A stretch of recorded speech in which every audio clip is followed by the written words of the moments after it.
Good to meet you. Yeah. Okay.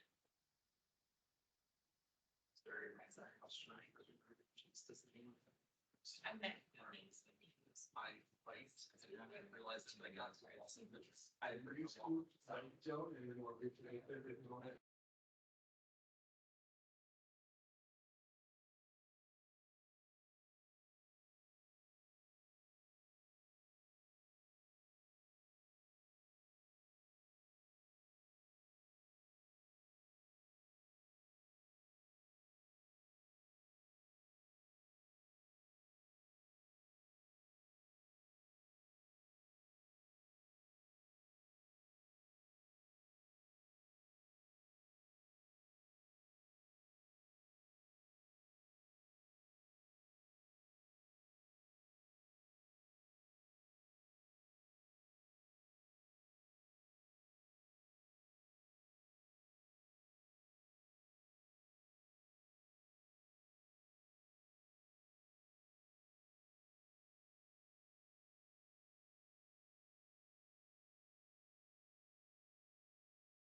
Today is Thursday, February 8th, 2024.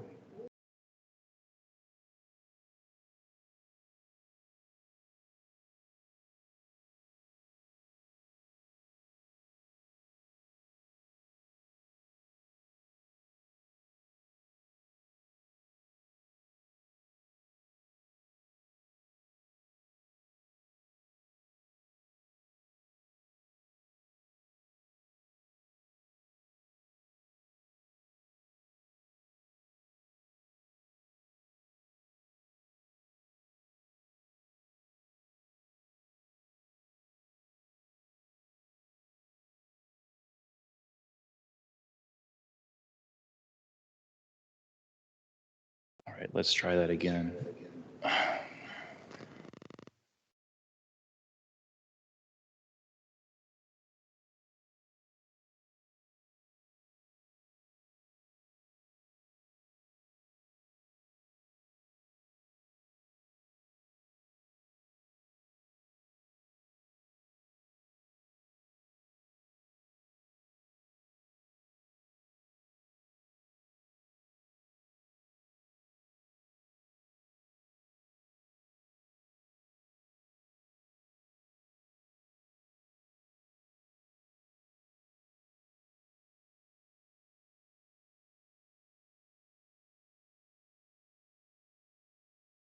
Is that better now?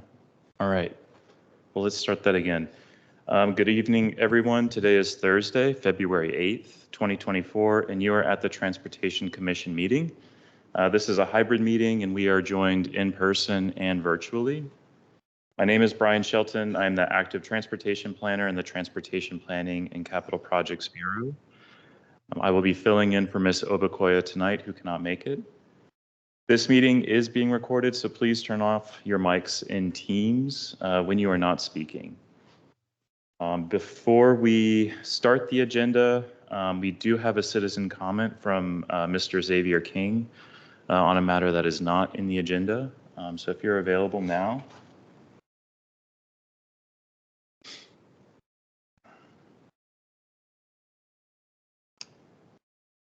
And not seeing Mr. King either on Teams or in the meeting tonight, I will turn it over to Chris Slapp. Thank you, Mr. Stelton. I don't have a whole lot here at the beginning, though I do want to recognize our newest commissioner, Commissioner Mega Flores. This is her first meeting. We're excited to have a new commissioner bringing us back up to full strength and to continue on forward. So with that said, go ahead, Mr. Stelton, with our first agenda item. All right, our first agenda tonight is a performance parking project update. Would be given by Mosi London.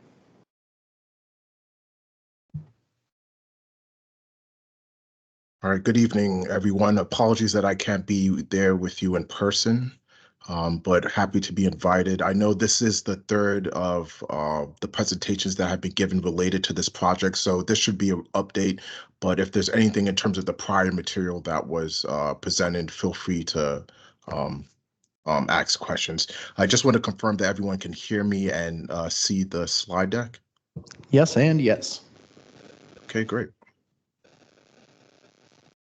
So the purpose of this update is primarily to obtain the Transportation Commission's endorsement. I know that you've been supporters and great inquirers of the project to date, and especially of the advertised temporary ordinance changes, which are really necessary in order to continue the project. So the main focus of this presentation is to talk about the details that are related to the ordinance, but still provide the framework of where we are currently with the project to date. Again, just to orient everyone why this pilot project, the curb is a finite resource with several demands on it, and the demands continue to grow with increases of different types of activity on the curb space, from smart mobility devices to the future of autonomous delivery. In terms of the curb, what's critical is being able to manage the information and the pricing to be able to better improve access to the curb. And a lot of this is just tied in directly to the Master Transportation Plan, specifically Policy 5, which states utilize parking meter pricing strategies that vary by hour and location to better match parking availability and demand. And the goal of this pilot is really to test how these tools can work on Arlington County streets and with user populations. In terms of how the project is funded, it's a 3-year pilot and it's 100% funded by VDOT's Innovation and Technology Transportation Fund. The county board approved the original project in 2018 and accepted the award of grant funding from VDOT in 2020. We always like to start with this in terms of just what the project pilot does not do. First, it doesn't commit the county board to a specific long-term path. It's a pilot, so it's really about testing the tools that are developed as a part of this project. It does not seek to increase the overall parking revenue. The goals are really attributed to optimizing the curb. It does not increase all meter parking or parking rates across the board. It does not decrease the number of reserved ADA accessible parking spaces. It's not akin to dynamic or fast changing meter pricing, which many of you are familiar with, such as the express lanes on the various interstate corridors.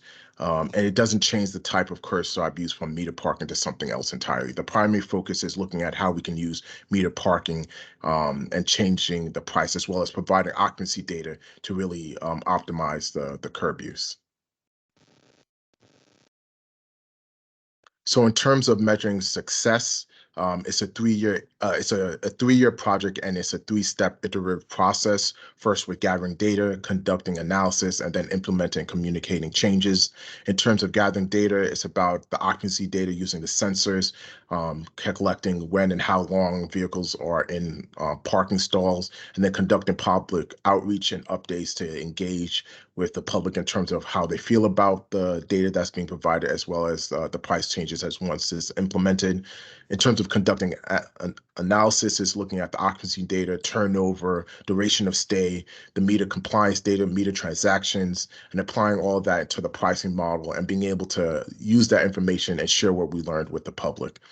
And then the last step, implement and communicate changes. It's about implementing the results to the pricing model, specifically for the metered parking spaces in the pilot area, and then sharing that information with the public. I'm proud to announce that as of yesterday, we've shared a lot of information, including public-facing dashboard, as well as the API to historical data. And then if you look in Park Mobile, which I'm sure a lot of you are familiar with, there was a layer that was recently activated where you can see the stall level data for what parking spaces that are on street and metered are available or currently occupied.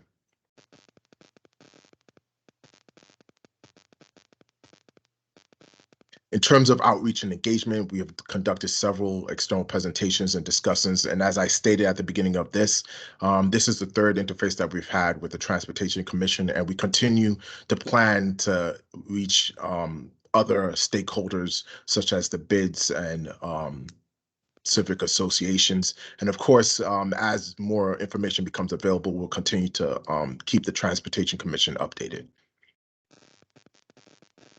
So as stated, the temporary ordinance is a necessary process in order to take the project pilot to the next step. Today, parking meters are set by code and only the board may change them. For this pilot, the county must be able to execute rate changes administratively for the next 2 years. And then, of course, at the end of the pilot, we return to the board, or during the process, returning to the board for each rate change proposal would not make the project unviable. For the proposed temporary ordinance, it really offers the flexibility for staff to respond to the data to test a subset of new meter rates, no more than quarterly in the interest of the project goals. So again, the intent is not for it to be dynamic price changing similar to the interstate roads. It will really only be quarterly changes that are based on prior months' data that's been collected. And lastly, the county board advertised the proposed ordinance on January 20th, so it is available for comment. In terms of the key features of the proposed temporary ordinance, it applies only to meters in the project area, which includes the Rosslyn-Ballston corridor and Route 1 corridor. It expires 2 years after the board action and delegates authority to the county manager. It allows rate adjustments, again, no more than quarterly. So based on the timeline of the project, it would only include roughly 7 to 8 changes that would occur in total. Rates may be increased or decreased in response to the demand data that we're collecting, and rates may differ throughout the day, week, and by geography. So in terms of what the project does not do, it does not plan to do rate increases throughout the entire corridors, both the Rosslyn-Ballston or Route 1. It's really looking at the specific areas where it's warranted based on the supply and demand of the data. The increments of rate change may be adjusted based on the response. So in terms of the max rate that's drafted in the ordinance, there's no max rate of no more than 5 hours may be used during the pilot.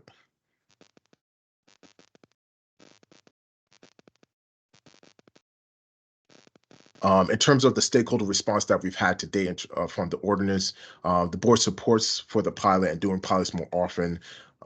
Support for potential expansion of the meter hours to manage demand currently is from 8 a.m. to 8 p.m. in most areas. Support for the need for iterative, process, and flexible tools. We know that the curb space is something that's continually changing. And of course, with the new developments and different land use activities, that affects how the curb is used.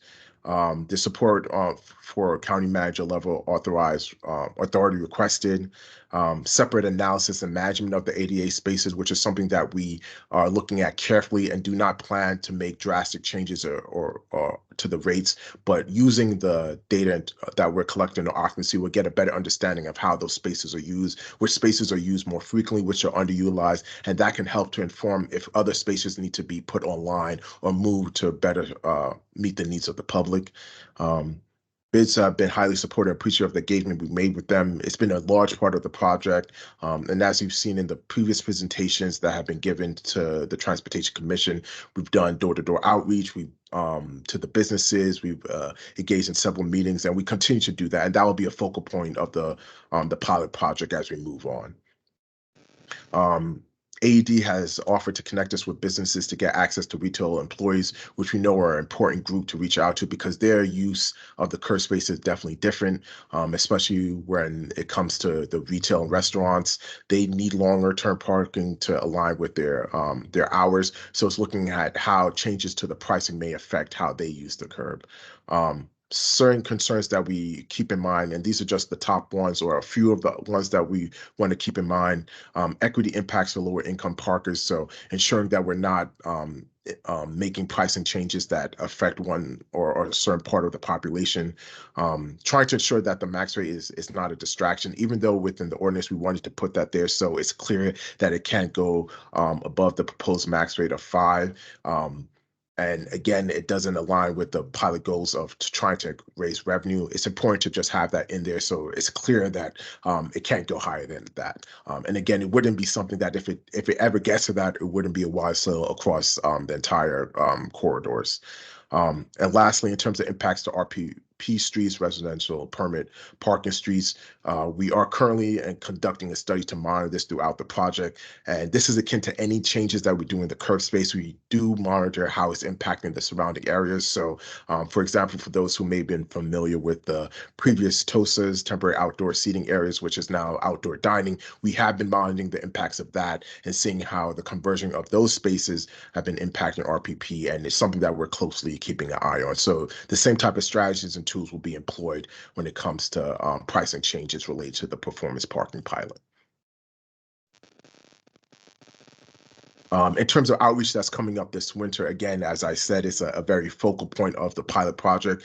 We're collaborating with VDOT to do an independent evaluation of our project. So they have been putting up decals with QR codes related to happy or not with parking to provide independent evaluation of public interest in terms of their immediate metered parking experience. And that's, again, active now. And then later in the year, we plan to do small group conversations with retail employees to really understand their use of metered parking and how the changes with the performance parking pilot may affect them. So the recommendation, and again, I appreciate the invitation to here, is for the Transportation Commission to endorse the advertised temporary ordinance changes, which again will enable the continued and timely implementation of the performance parking pilot project. With that, I'll open it to questions. Thank you so much. The piece of information that I saw most recently that I find concerning is there was data presented 2 open houses ago that only about 30% of parkers are actually paying the meter to park. And given that this program relies on price sensitivity, I don't find people who are not paying to be particularly sensitive to price.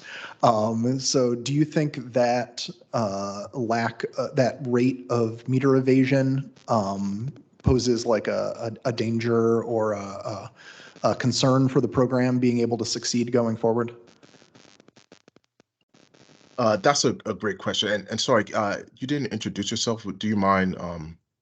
Yes, I'm the chair, Chris Slatt. Thank you. Yes, that's a great question. In terms of the compliance as we've seen, and it continues to see for a lot of the areas, it's about a 30% compliance. I do see that as a factor, but again, with the information that we have, we do plan to share it with and have been sharing it with Arlington County PD. And for them, it's another data source that they can use to really inform their enforcement strategies. So I think with that, in combination of doing the price changing, I think we will still see those compliance rates, but I believe with the enforcement having access to that information, they'll be able to do quote unquote more targeted enforcement, because there are areas where, and I would say where there's active turnover, where they know that there's more monitoring, that we see a higher compliance. So I think it's also the public perception where they don't see enforcement visibly there in the field, that the compliance is low. So it's really about the combination of the two, I would say. Thank you so much. Commissioner Lantelmi, go ahead. Yeah, I'd like to follow up on that.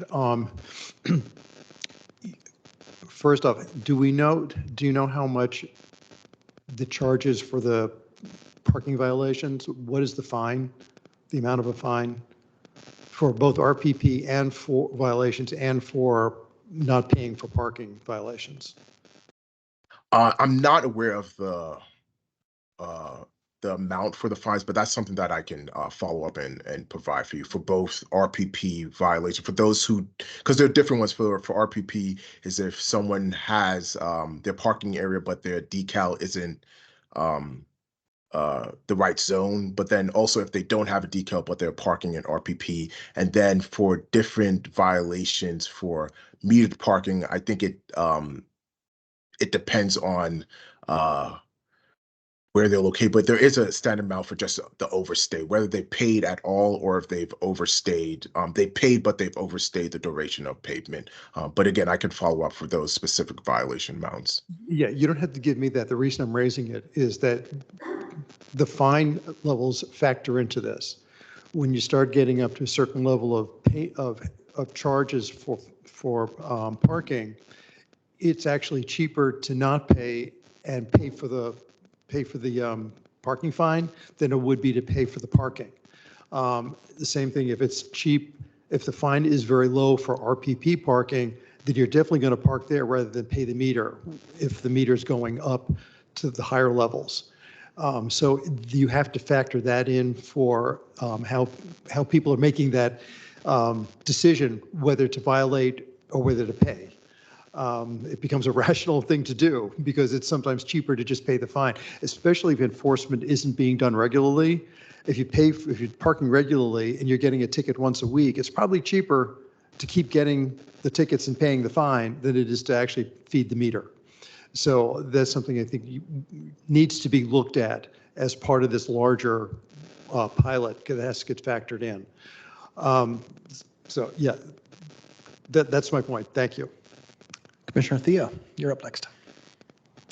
Yes, Mosey, it was good chatting with you yesterday at the open house.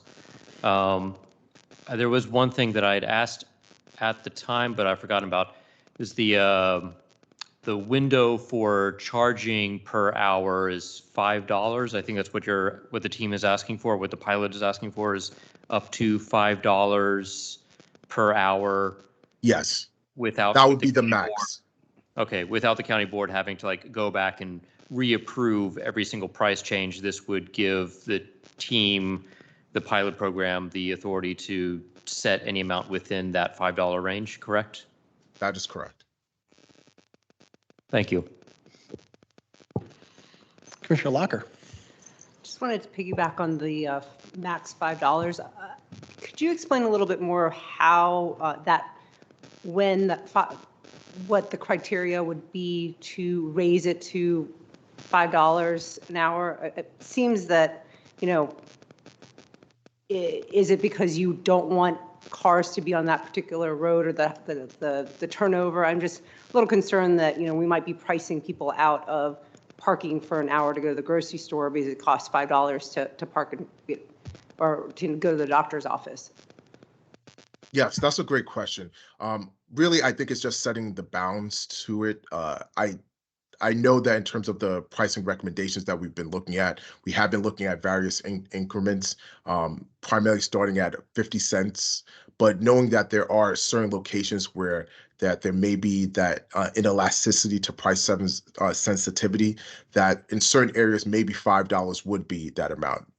the intent, at least for the pilot, is that we don't know if that's going to be the case, but we're willing to at least put that forth as a suggestion for the proposed amount for certain locations. And in terms of where it would be impacted, again, it wouldn't be across both corridors. So you wouldn't see across all meters for the duration of 8 to 5. There'll be for specific time amounts. So one example would be just setting a $5 max if it ever gets to that amount for just 2 hours in between a peak period that occurs in the morning or afternoon time. So it wouldn't be for a long duration, and really we're letting the data show that. So for our analysis, the threshold for occupancy for a price increase is greater than 80% over our period, and we're accumulating this over a 3 months data set. And to date, I think we're up to at least 5 months since we started collecting data since August. So we'll be very targeted in the sense of where we would be doing the price increases, and it would be on at the smallest level on a block face. And as many of you know, especially like with Clarendon and Wilson, at certain times of the day that there is a high occupancy, not a lot of turnover, and hopefully with the price change up to a $5 max, we're assuming that we will see change. But again, it's one of the things that we don't know, and hence the pilot. But I would say that any change to that amount, if it gets to that, will be very localized in its nature. Go ahead again, Commissioner Locker, if you want to follow up on that. Okay, Commissioner Lynn, tell me then. Yeah, I was going to follow up on Commissioner Locker's question. Are we looking for an occupancy of roughly 85% per block before, is that the goal of the charging? If every 100% is done, we know we've underpriced it, so we would then raise the meter charge per hour until it reaches the point where it's only 85% occupied. Is that sort of the way we're doing it? Yes, and it's definitely a balancing thing. And something that I would like to state too is that any combination that we're doing with the price increase, there will be associated price decreases. In the data, there are locations where we see those high occupancies of 85% and even higher, but in the surrounding area, there are lower occupancies that are in the range of below 40%. And it may be that they're just 2 or 3 blocks away. So the idea is that if we decrease the prices on those block faces, that people may be more encouraged to use those and park there and take the 2 or 3 block walk instead. So it's not just increasing wholesale block faces until the amount, but then tends to balance it with decreasing on the lower occupancy block faces where there is an equilibrium that's obtained. So yes, 85% is the threshold we're looking for the increases, but then for those that are lower but below 40% occupancy, typically we're doing a reciprocal decrease in the pricing for those. Great, because that's exactly the way I would hope it would work, because the idea Yes. is to try to balance it out and to encourage people to walk the extra block to save the money for people who are price sensitive. So thank you. All right, Commissioner Locker, back to you. Commissioner Terry, go ahead. Hey, good evening. Just wondering if you could explain what success looks like for this program? That's a great question. I think success, or based on how we define, not how I think, based on how we define it, success is showing that both the pricing changing as well as the availability of the data to the public is decreasing the occurrence of double parking, circling, for parking, increased turnover rates, and turnover is a good indicator of economic activity. That means more people are getting access to the curb in a given period of time, and also looking at the feedback that we get from the public in terms of their engagement and their perception of parking. A lot of the feedback that we do get to date prior to the data is that there isn't enough parking, and the parking is not where they need it. But when we look at the data itself, it's showing that there is a lot of parking available, but not necessarily where they want the parking to be. I think it's really about the management of expectations. So a lot of people want to park exactly where their destination is. So if it's in front of the coffee stop or the restaurant they're going to, that's the preferred parking. But the idea is that with the data being provided so that they can make informed trip planning decisions about where to park. So like on a Friday evening, if they pull up the Park Mobile app or another tool that has access to the data, they see that the metered parking is pretty full. Maybe that will inform their decision making to maybe take a Uber or Lyft or decide to take transit, knowing that the parking availability is low for on-street. Also, the idea is that we, in combination, will see that the underutilized public parking garages that are in the corridors are seeing increased usage. So we've been partnering with JB Smithwick, who is one of the bigger parking owners in the area, to share their parking availability today, just to see if there is any change from the occupancy that we see on the on-street affecting the off-street parking. So I think, again, success is really seeing a behavioral change and then really seeing more access at a given time on the curb. So more turnover, less occurrences of high or, that near 100% capacity of occupancy will be indicators of success. Commissioner Flores.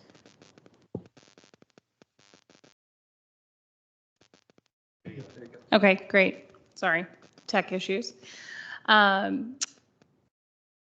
an active user of Park Mobile, I don't use it until after I park my vehicle, and I don't know anyone that does. So what methods are in place to communicate the differences in parking fees across the board? And how are we going to ensure that someone who is going to travel to a certain area, Ballston, what have you, for dinner is going to look at Park Mobile or another data source for the parking fee beforehand? Great set of questions. I'll respond to the first part in terms of being able to access the data. I think it's again about behavioral change. So yes, Park Mobile is primarily used in terms of when you get to your destination, you're paying for the parking, but the hope is that when people do that they'll see the pop-up notification saying that there's new data that's available in the Park Mobile app. You'll see that there's metered parking, that spaces that are available and not available, and they'll use it differently in terms of trip planning. There are other tools that will be available or currently are available in terms of the data. One of them is the public-facing dashboard, which will have historical data so that users will be able to look at it and say, on a typical Friday, what is the parking occupancy look like for Ballston, and be able to inform their decisions. I think for those who don't typically drive, trip planning is definitely a key part of how they get around. I think the biggest part is changing the driver's behavior to do some trip planning intuitively as well, and that is going to be a challenge. In terms of your second part of the question, in relation of when people are deciding or trying to get information related to the pricing, any pricing change, since it will only be done quarterly, will be communicated through vast public messaging. So it will be very clear which areas where the price increase is and to how much and the duration of where that is. And again, it wouldn't be something that's changing on a day-to-day basis. So once it's changed after a quarter, it will be publicly advertised. And then if it changes again, it will be documented and publicized prior to the next change that would occur 3 months later.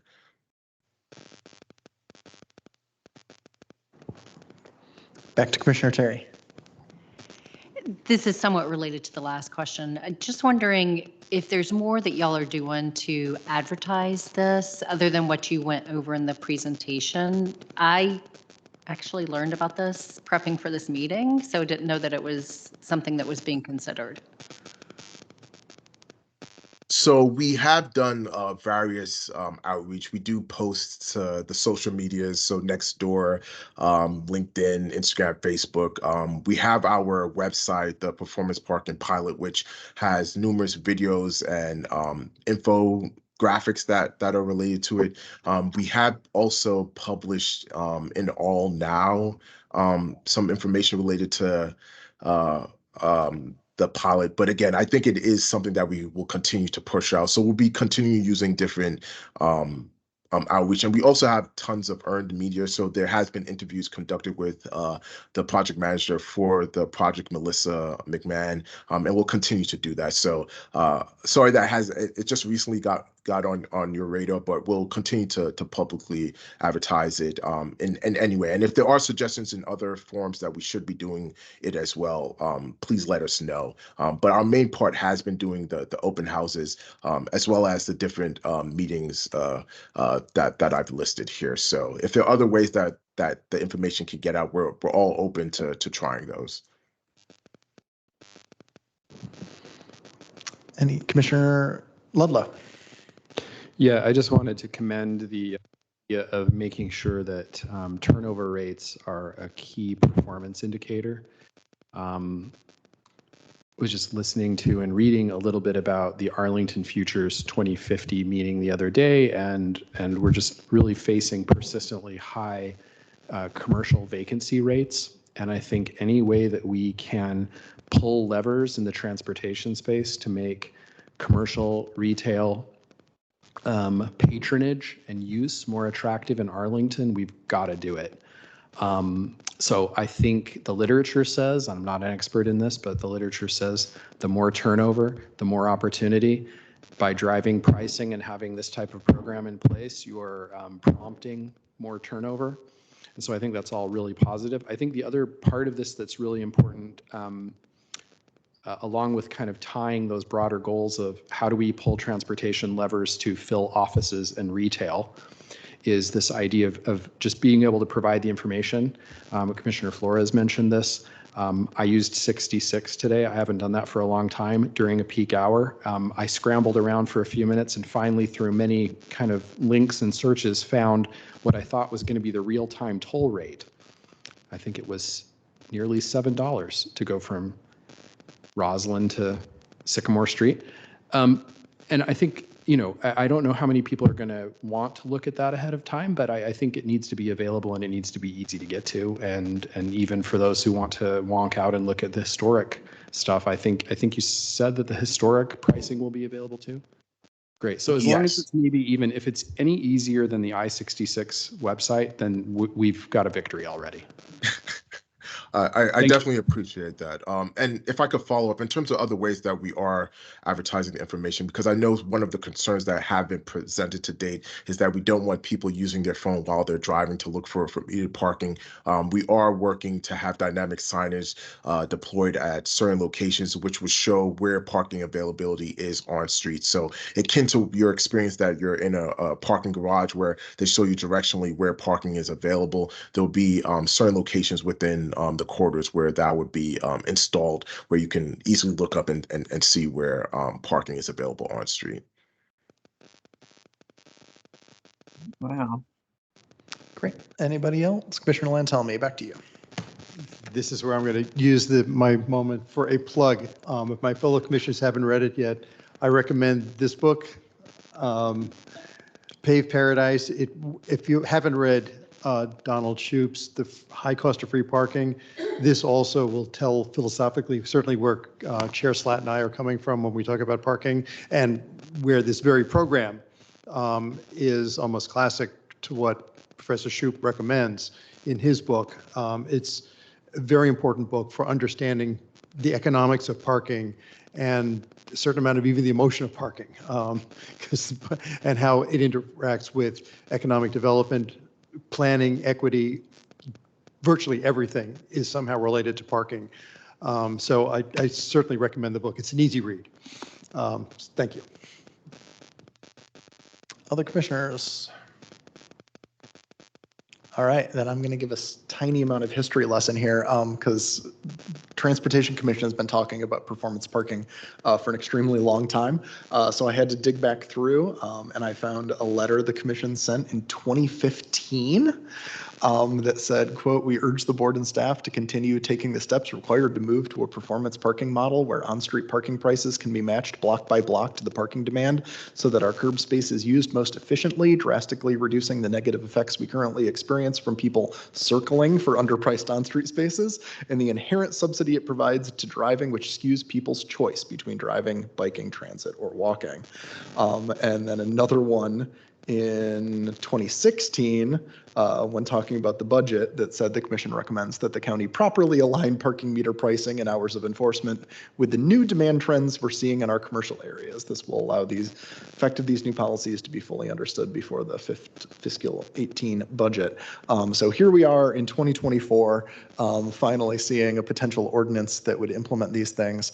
It is a policy we've seen in effect in other cities. San Francisco had a really great implementation of this called SF Park that did a really great job looking at exactly those kinds of metrics, like how much less circling are we seeing, how much less double parking are we seeing, do people find it easier to park near where they want to, do people find it easier to find a parking space, how are people perceiving the difficulty in parking, and saw improvements in all of those key metrics, and that's exactly the kind of thing we're hoping to bring to Arlington. Commissioner Hussein, you look like you want to jump in. On those performance metrics, is one of them like the rate, like the increases in people using transit? I just, like you mentioned that, and I was like, well, all these things are great, but like if we saw not a causation, but a correlation between like, you know, people using Metro Rail more with, you know, with conjunction with this data, is that something that is a potential metric, or is that something a little more complicated? Staff, do we have metrics all picked out already that we're planning to track on this? Yes, so we have metrics that are tied, associated to the project itself, and a lot of it's just associated to the data that we're collecting, primarily occupancy, duration of stay, how long people are staying, turnover. But then a part of the VDOT evaluation that's funding the project, they're looking at a lot of those external metrics. So they will be looking at impacts on traffic, speed. They've been doing camera analysis to see the change in double parking and circling. And I think the biggest thing is that we all know that it's hard to control for certain things, but we will be looking at the changes in before and after for transit, even environmental impacts, trying to calculate based on the decrease that we see in circling in terms of VMT decreases, how does that correlate to decreased emissions? So all of those will be indicators, but I wouldn't say that they'll be directly one-to-one to say that this led to a change in transit behavior or increase in walking, but we will be examining all of those. So I would say there are metrics that are internal to the project itself that we are managing from the data collection, but then there are external metrics that will also be collecting and doing a before and after analysis to see how those are changed and seeing if there is any correlation or attribution to the data. And a lot of it's just seeing the duration of the data. So the longer that we do the pilot, the more data that we would have to be able to see if there is any causality.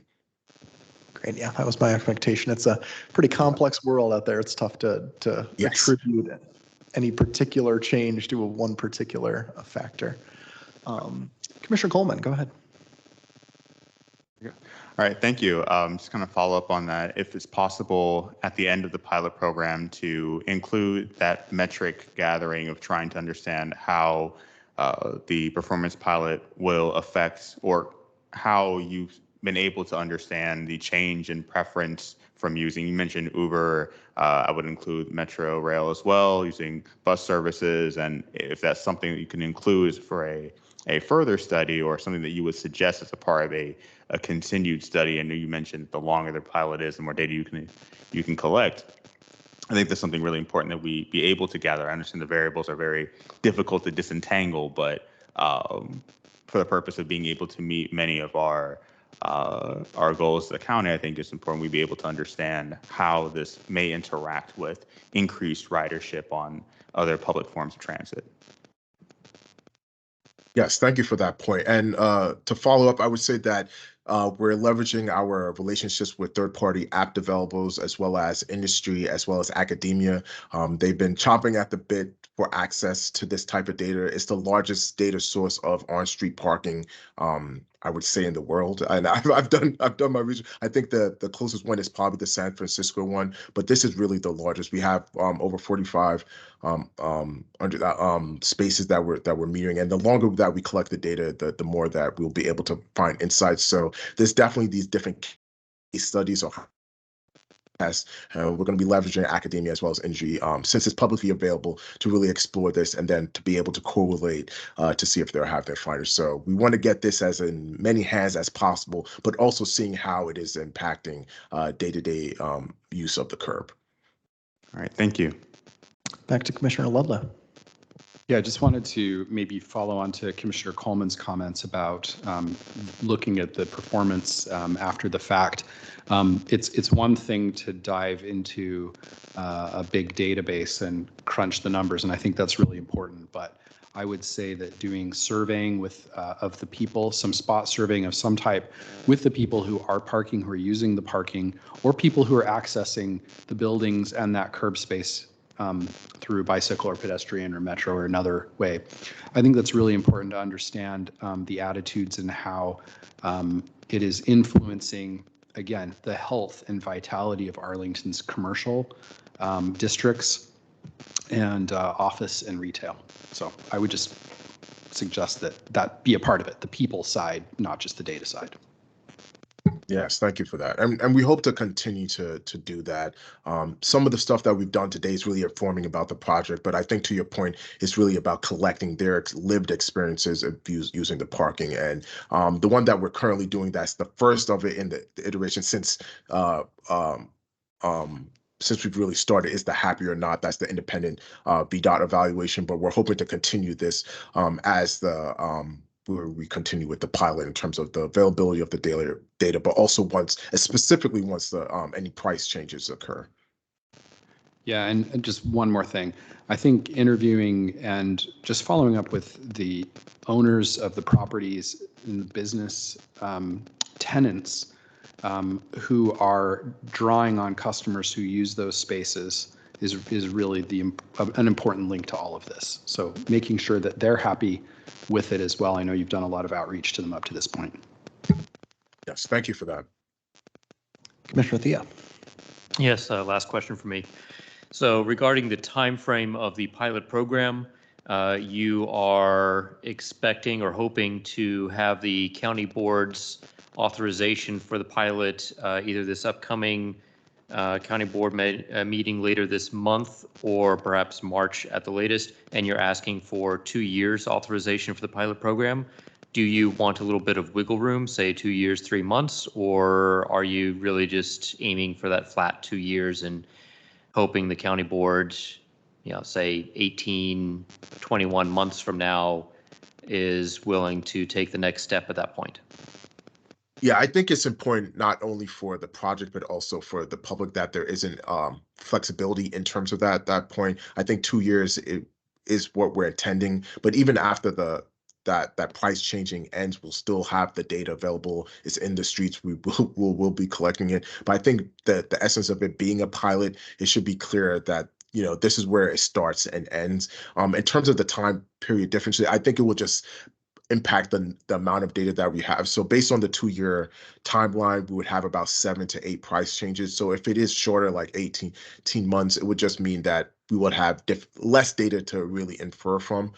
So I think the 2-year mark and no greater than that makes sense. But if there is the negotiation of doing a shorter period, I think we will just use the data that we have collected up to that point to make informed findings about what we've seen. Understood. Thank you. Yeah, thank you. All right, seeing no other immediate hands, I'm going to go ahead and put the county manager's recommendation on the table. And then just surprising no one, I will have an amendment after that that we can talk about. So first off, I move that the Transportation Commission endorse the advertised temporary ordinance to enable the continued and timely implementation of the performance parking pilot.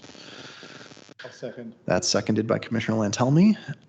Is there any discussion of that? Not that that's basically what we've been talking about this whole time. And then we'll see where this goes. I would like to also move to amend the motion to furthermore say that the Transportation Commission recommends that the county board prioritize increased parking enforcement resources for street parking in the upcoming operating budget in order to ensure the success of the performance parking pilot, which relies on price sensitivity. Second. Second for that. All right. Is there any discussion of the amendment? I just think We are spending a lot of money on this pilot. I think it's a very important pilot, and I just can't get past the idea that raising the price of something to make fewer people use that block and move to another block doesn't work very well if people aren't actually paying for the parking in the first place. Unlike DC, which has studied this and found that every single parking meter enforcement person that they hire is a net increase in revenue by a pretty significant amount, that they more than pay for themselves. We haven't done that particular study, but I wouldn't be at all surprised if it's the same here. I just think it's an important part of making sure that this pilot succeeds is that more than 30% of people are paying for the meter. It's true in New York, too. Is there any discussion beyond that of the amendment? All right, then we will vote on the amendment, and then we will vote on the motion as amended or just the original motion, or we'll go from there. But anyway, this is a vote on the motion to amend the main motion. So we'll start with Commissioner Coleman. Aye. Commissioner Flores. Aye. No. There you go. No. Aye. Commissioner Furman. Aye. Commissioner Hussein. Aye. Did Commissioner Nolan make it in here? No. Commissioner Lantelmi. Aye. Commissioner Locker. Aye. Commissioner Ludlow. Aye. Commissioner Maradovic does not have good enough internet in El Salvador to have made it virtually. Commissioner Shannon, I saw him online. Aye. Commissioner Terry. Aye. Commissioner Theo. Aye. And I too will vote yes, so that passes unanimously, 11-0. And then is there any further discussion? So the motion has been amended, but we haven't approved the motion as amended yet. Not seeing any hands, so this vote will be on the final motion as amended. So that's the county manager's recommendation plus the recommendation for increased enforcement resources. So Commissioner Coleman. Aye. Commissioner Flores. Aye. Commissioner Furman. Aye. Commissioner Hussein. Aye. Commissioner Lantelmi. Aye. Commissioner Locker. Aye. Commissioner Ludlow. Aye. Commissioner Shannon. Aye. Commissioner Terry. Aye. Commissioner Theo. Aye.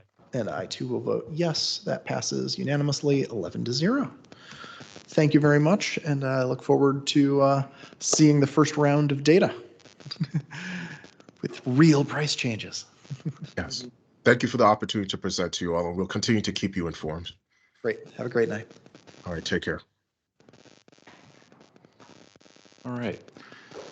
Second up on the agenda for tonight, we have a action item and a presentation from Robert Gibson of DSB on the Goodwill site plan development.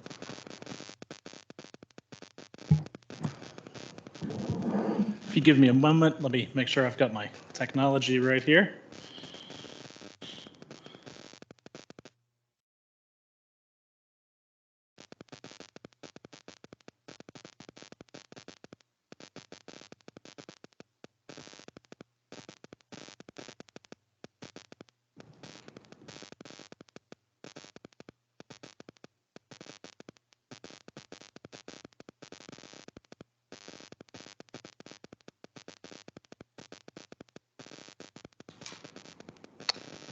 Okay.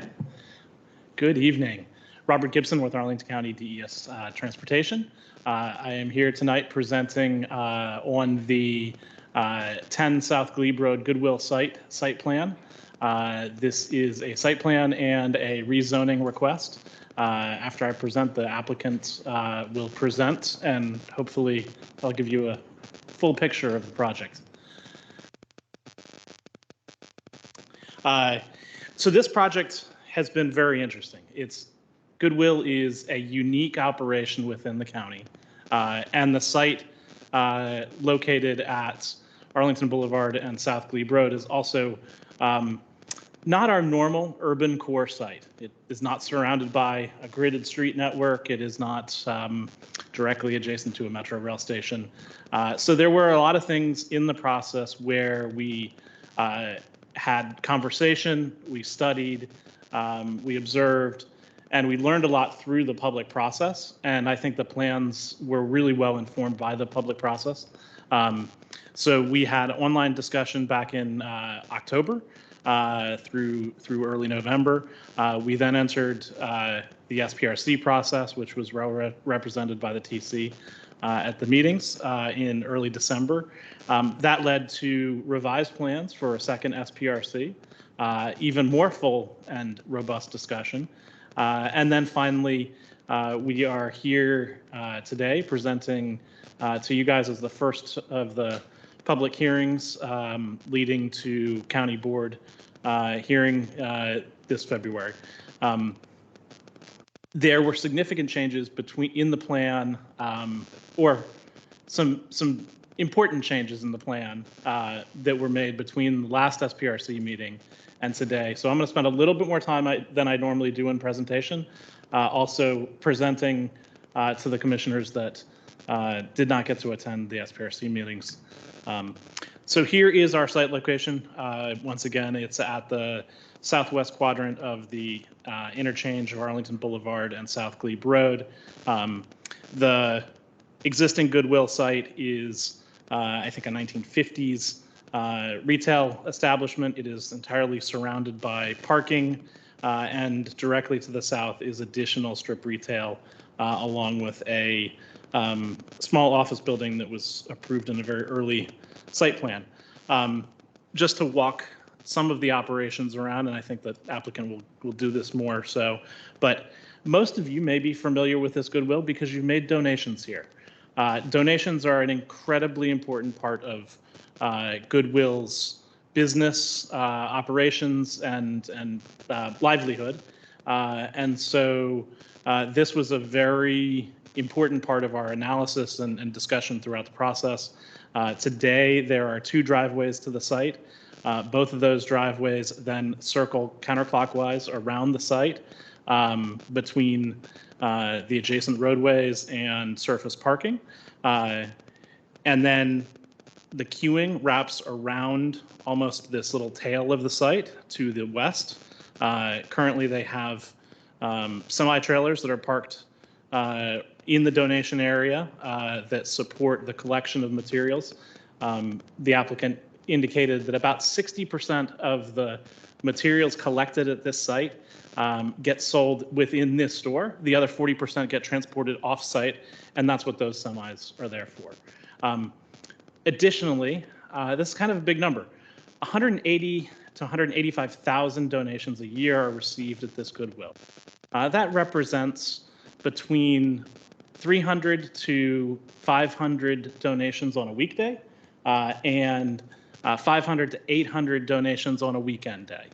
The weekend days are substantially more busier than the weekdays, and the applicant has indicated and helped share a lot of knowledge about this, that the busiest time for them, I thought would be like your spring cleaning time. It is not. It is right before the end of the year to get your tax slips, and so if you had driven past this site a few weeks ago at the end of the year, you might have seen some lines that wrapped around and maybe even wrapped out of this site. And so this image also has some of the pictures of the adjacent streetscape, which is at best meh. It does provide access for folks, but it is some crumbling sidewalks, aged pavers. Street trees are in different states of living, and so that's a good snapshot of the existing conditions. Before you today, there is a rezoning of the site and an associated site plan. Specifically, the site's identified on the general land use plan as service commercial. Its existing zoning is R6, which is partially R6 and C2. And the proposed zoning would be to a CO 1.0 mixed use district. And that zoning is consistent with the existing GLUP designation for the site. The details on the project include a 6-story mixed use development, but don't get fooled by that 6 stories. There's really 7. So there's 2 floors of Goodwill at the base with 5 stories of affordable housing above that. It's considered 6 stories because of the way we measure average site elevation. So I don't want you to get confused as I talk about some of these details. The projects are proposing specifically 128 affordable housing units above roughly 31,000 square feet of retail GFA. That retail GFA is split across 2 floors, one for the Goodwill store and one for Goodwill donation processing. That's a very important part of what Goodwill does with your donations. They have to sort it, clean it, price it, and then put it out on the floor. Additionally, the project is proposing to the rear of the site approximately 3,000 square feet of space that would support a child care facility. That child care facility is not directly before you today. A future use permit will come to discuss details about its management, operation, and other details. But we do want to make sure that that's pointed out in this application, and ideally that would support 40 children for child care.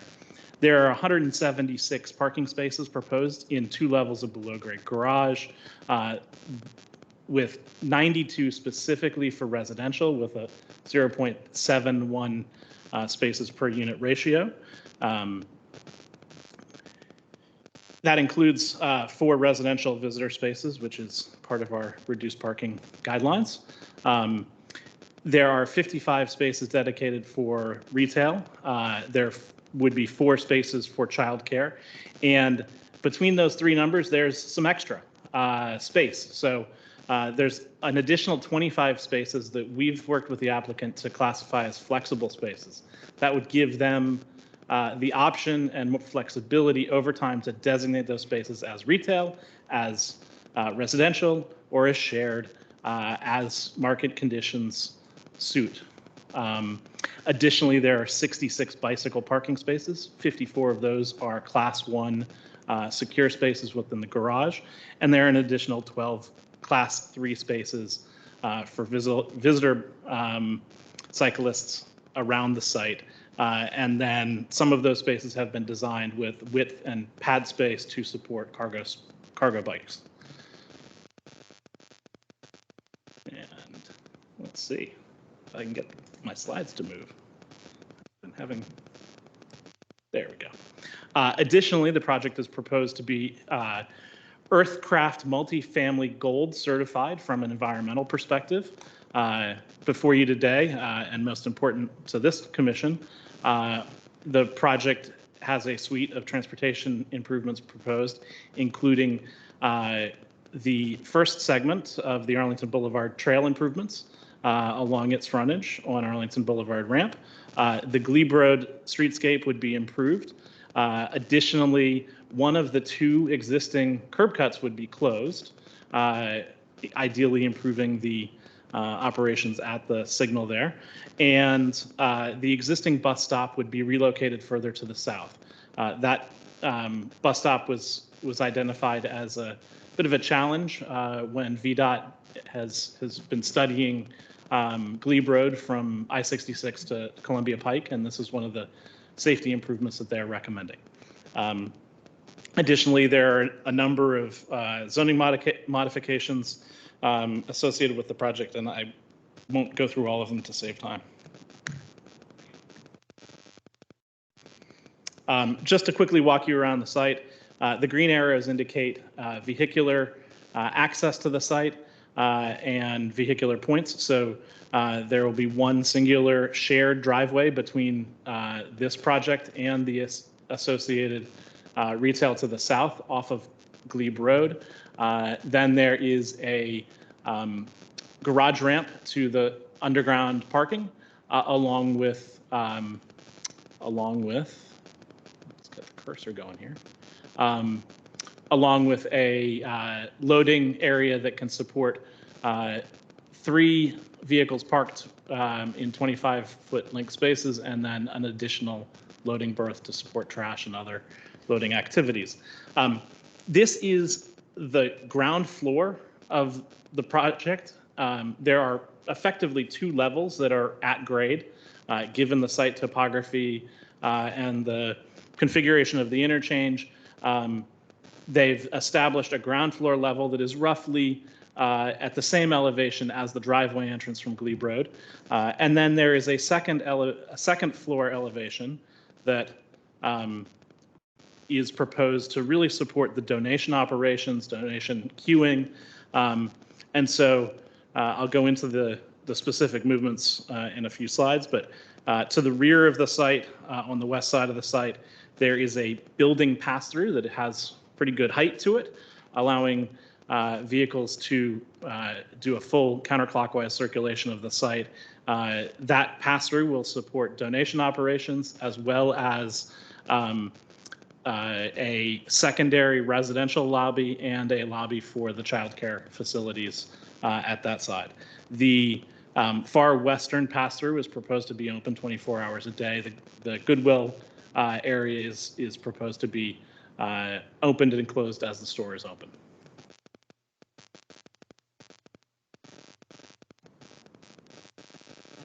Okay. So I think that the applicant has done something pretty elegant with the site design and vehicle operations on the site.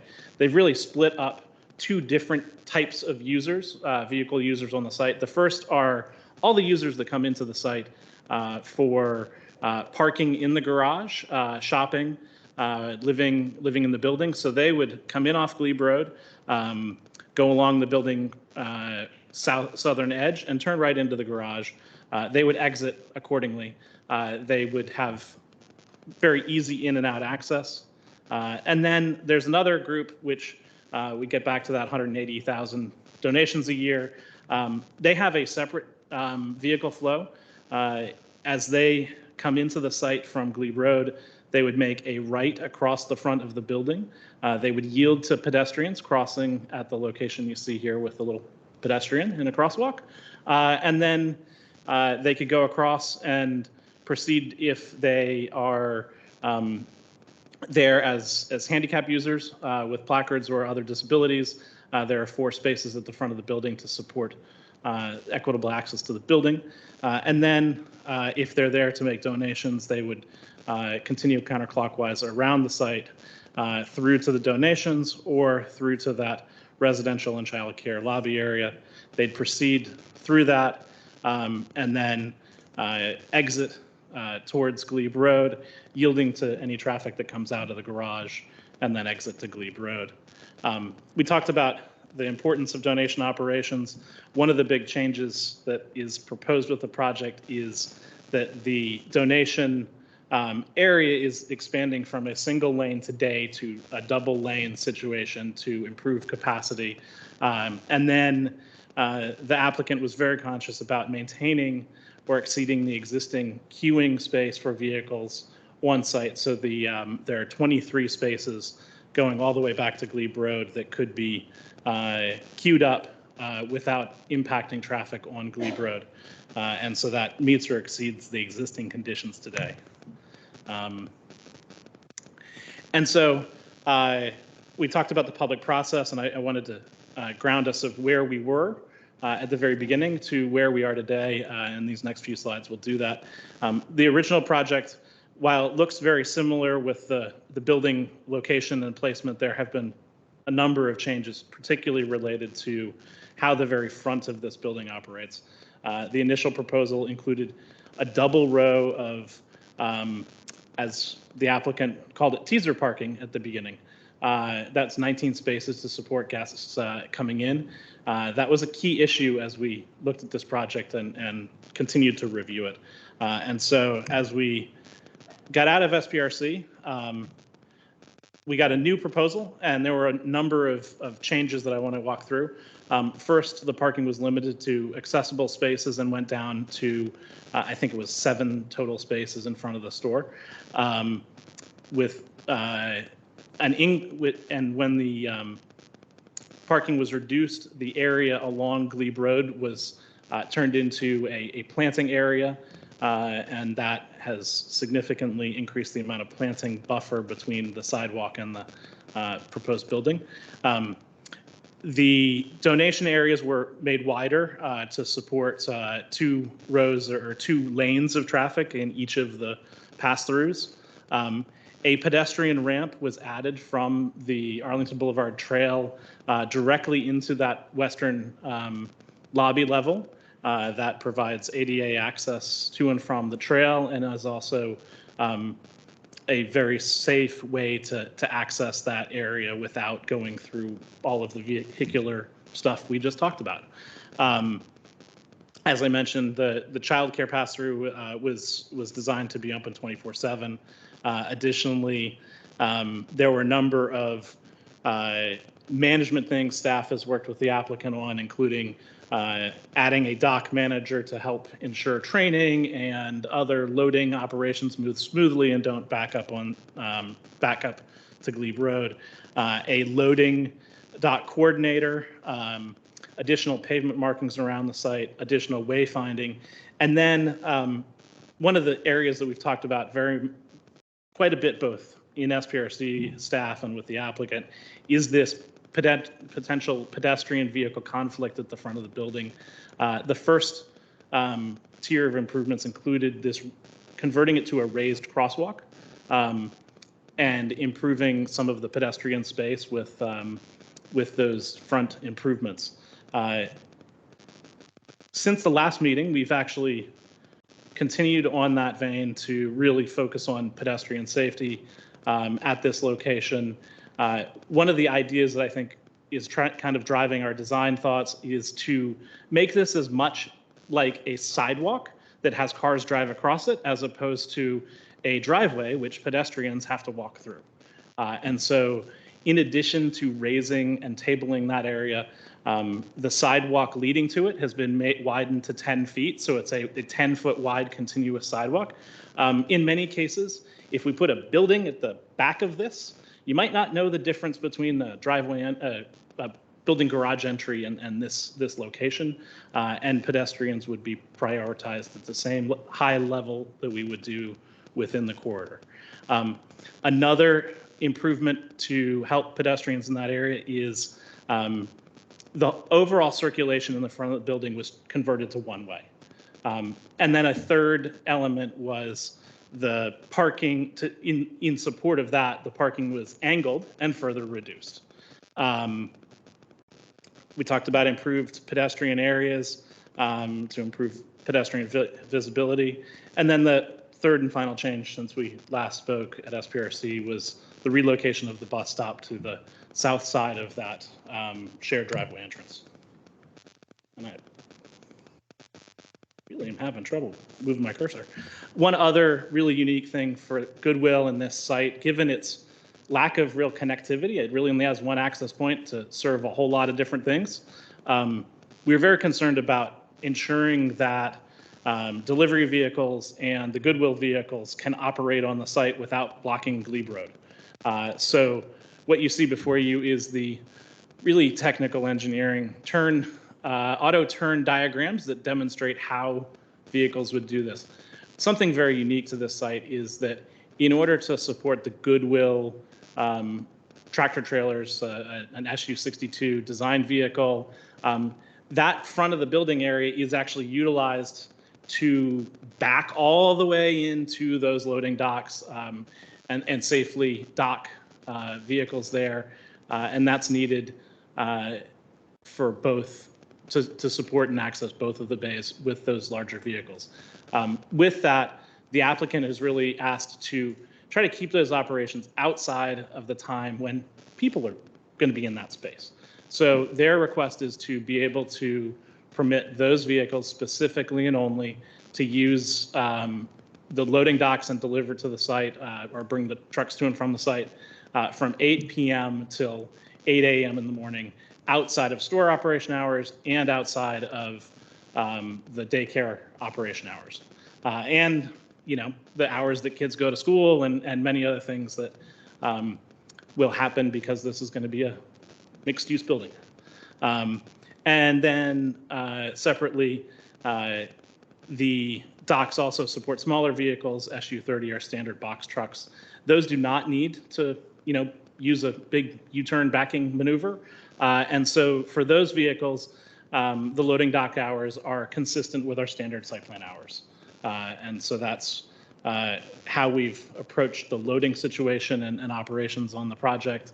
We'll continue to work with the applicant to see if there's any need to restrict the number of trucks that come and go between 8 p.m. and 8 a.m., understanding that there's a residential use there, and that backing will have the appropriate safety backing beepers and things like that, which might not be ideal, but they are important and critical for safety. There was a lot of discussion about bringing this building to the back of the sidewalk. That the applicant couldn't do that, and I think it's important to understand that that space in front of the building has multiple uses when you're thinking about how to reconcile the project. The first is to support that really important donation operations, the queuing associated with it. The second being those truck turning movements. And the third is the areas proposed to be used for aerial fire access for the vehicles. So without that space, all of that stuff would occur right at the interchange on Glebe Road. And that may or may not be ideal. Additionally, and specifically, the project is going to result in significant improvements to the pedestrian and public realm along Glebe Road and Arlington Boulevard. Here along Glebe Road, here you see the existing conditions on the left-hand side. The sidewalk is roughly a 16-foot wide sidewalk and streetscape with a bus shelter at the back of that. However, that 16-foot wide space is bifurcated by the planting and utility space, so you really have kind of like 2 4-foot sidewalks in a planting and utility space. The applicant's proposal would unify that 16-foot space, providing a clear and continuous 10-foot wide sidewalk, buffered from Glebe Road with a 6-foot tree planting area and utility strip. That 10-foot wide sidewalk would be consistent with the 10-foot wide sidewalk, which is on the bridge crossing Arlington Boulevard. So we have good continuity of facilities as we look at what is to the north. Unfortunately, the sidewalk to the south isn't quite as good, but we'll have to address that at a later time. Arlington Boulevard Trail. The Arlington Boulevard Trail is a new thing. Right now, there's about a 4 or 5 foot wide sidewalk, maybe, on the south side of Arlington Boulevard. Along this specific part of the site, when the bridge was redone, a 5 foot wide sidewalk and 4 foot wide planting strip was provided.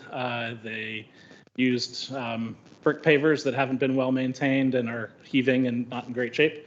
And some of the street trees are thriving and some are not. One thing that you see in the proposed sections here is a overall 16-foot wide streetscape for the trail. This provides a 4-foot continuous tree buffer and space for other buffers against the Arlington Boulevard traffic, a 10-foot wide multi-use trail, and a 2-foot buffer. We're going to continue to look at, through approval, potentially whether or not it should be planted or it should be concrete, depending on what the adjacent feel is and whether or not it would get maintained well. But we believe that this is consistent with Arlington's trail standards for minimum multi-use trail sizes. I think we can all say that we aspire for more very frequently, but sometimes we have to get what we can, and this is pretty generous, as it's about 8.5 feet of additional right-of-way to support this from the site. You'll see that there are 2 cross sections here. I've shown those because the way the ramping works, it's going to be kind of interesting. You wouldn't see this on the flat plans, but when you're closer to Glebe Road, vehicles are going to be 8 feet below you. And as you move west across the site, they will gradually come up and be at the sidewalk grade, and then they will go above as that continues to the west. And so this helps to illustrate that. This here shows the bus stop improvements that are proposed. The existing pavers to the south off-site would be replaced with a new concrete sidewalk area, a new, wider, longer shelter would be provided. A new bus pad would be provided in Glebe Road to keep the road from heaving and otherwise be a good place for buses to stop. And this would be on the southern side, so we hopefully would not be having buses blocking the sight lines, resulting in cars inching out across the roadway at times and then ultimately having crashes. So with those transportation improvements, along with what we'll discuss here, the findings, the project's bringing forward 128 affordable, new affordable units. 80 of those are proposed to be 2 or 3 bedroom family sized units. That's kind of remarkable considering this is a existing retail space. So the partnership between AHC and Goodwill is unique and noteworthy in and of itself to bring forward this development. We've talked about the transportation improvements. Additionally, there's the green building elements of Earthcraft multifamily gold, along with which meets the green building incentive programs incentive criteria for energy efficiency and on-site other energy points. And as such, they receive a 0.35 FAR bonus for that. Additionally, there's the childcare element, and we know how important childcare is in our community. So with all of those benefits, even though there's a road or a driveway in the front of it, we think that it fits its surroundings pretty well. It adds and mitigates its uses very well, and recommend to the county board to rezone the site and adopt the associated site plan. And now I'll let the applicant present hopefully some more about Goodwill and other details of the site. Thank you for your patience. Well, thank you very much, Mr. Chairman. I think my presentation is going to be about 30 seconds because that was about as thorough as I think. I mean, Mike, you were just talking about like you totally did it all. My name is Andrew Painter. I'm a zoning attorney at the law firm of Walsh Colucci. I've been working with Goodwill and AHC on this for the last year, a little bit longer than that. I've got a couple prefatory remarks, then I'm going to turn it over to Mike to basically underscore everything that Rob just said. But I want to introduce our team. Mike Penkoski is with VICA. They are our transportation engineering firm and civil engineering firm. Don Holland, who is to my right, your left, is the vice president for donations and retail with Goodwill of Greater Washington. Jeff Krebs is the civil engineer and landscape architect with VICA. Josh Childs at the end of the table is the development manager for AHC. And then joining us in the back on the left-hand side is Jeff Cole, who is the chief of expansion with Goodwill of Greater Washington, and then Alan Goldstein, who is the vice president for real estate development with AHC. We are very excited to be here tonight. This has been a long time coming for this site. And when I started thinking about what we were going to say and how we were going to tee it up and everything like that, I kept coming back to kind of the bigger picture and why this seems to be a pretty unique project. And I'm going to share my screen if I can. Hopefully everyone can see this. First of all, it's unique in the way that this is a unique partnership. It's a partnership between two nonprofit organizations that have served our community for decades. On one side, you have Goodwill of Greater Washington. On the other side, you have AHC, which is the county's largest provider of affordable housing. The planning for this project has been going on for at least 4 years. And this is the first time that Goodwill of Greater Washington is partnering with an affordable housing provider, which is something that is key to its mission. And I want to read part of the mission, which is to enhance the dignity and quality of life of individuals by eliminating barriers to opportunity and helping people reach their full life potential. And that includes every aspect of the Goodwill facility and project and everything of their use, from donations to processing to employment and retail. Every single time that we've been confronted with a challenge in this, and there have been myriad challenges or suggestions, we put everything through that box, that mission box, and we compute out the answer about whether or not it fulfills the mission of Goodwill and for AHC. The second way I think this is kind of distinguishable and unique is that, as Mr. Gibson said, this is in no way a typical 4.1 site plan that we might see in the county's primary transit corridors. And rare is the case where the retail and commercial components are actually driving the design rather than the residential use. This is the most successful Goodwill of Greater Washington store in terms of overall donations, and unofficially the busiest in the nation in terms of donations. So I think that says a lot about Arlingtonians. That success, though, as Mr. Gibson mentioned, comes with challenges that he noted, challenges that simply must be addressed irrespective of the outcome of this 4.1 site plan, but challenges that we view as opportunities that we want to address through the 4.1 site plan. And so this entire project really has been driven by the need to improve pedestrian safety, to reduce queuing on South Glebe, which, as many of you all know, on Saturdays in particular, it does back up, and then improve the overall donor experience by recognizing the unique nature of the merchandise of Goodwill donors and how the donors arrive at the site. The third thing that I think distinguishes this from other 4.1 site plans is the location, which is shown on the screen here.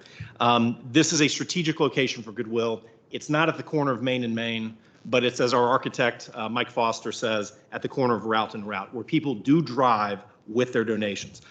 It is geographically located at the center of this county, which makes it convenient for nearly all Arlington residents, north and south, without which we'd have to drive out to Falls Church or Annandale for donations. Of course, if this were a typical site elsewhere in Arlington, we would be surrounded by routes or streets, as Mr. Gibson said, that we could tap into. But here, this site has some challenges. It's narrow. There's some pinch points. It's awkwardly shaped. And there are topographical drops as one moves from west to east and from north to south. We will be having a single access point. It is an access point that is shared with an access easement shared with the neighbor to the south. We are blocked out by the interchange and intersection influence zones for being able to tap into adjacent streets.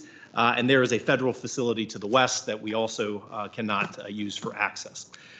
Despite these challenges, this design team, I think, has been able to accommodate the proposed uses in what seems to be the most efficient and effective manner possible.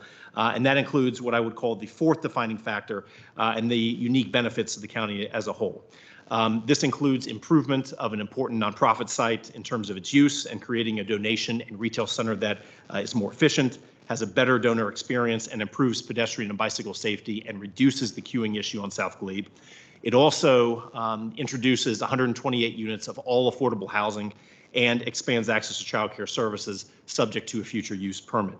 All while, as Mr. Gibson said, delivering an Earthcraft Gold multifamily building, nearly doubling the amount of landscaped open space on the site, and introducing the pedestrian and transportation improvements that Mr. Gibson mentioned. And then fifth, what I would say is the unique collaboration with staff on this.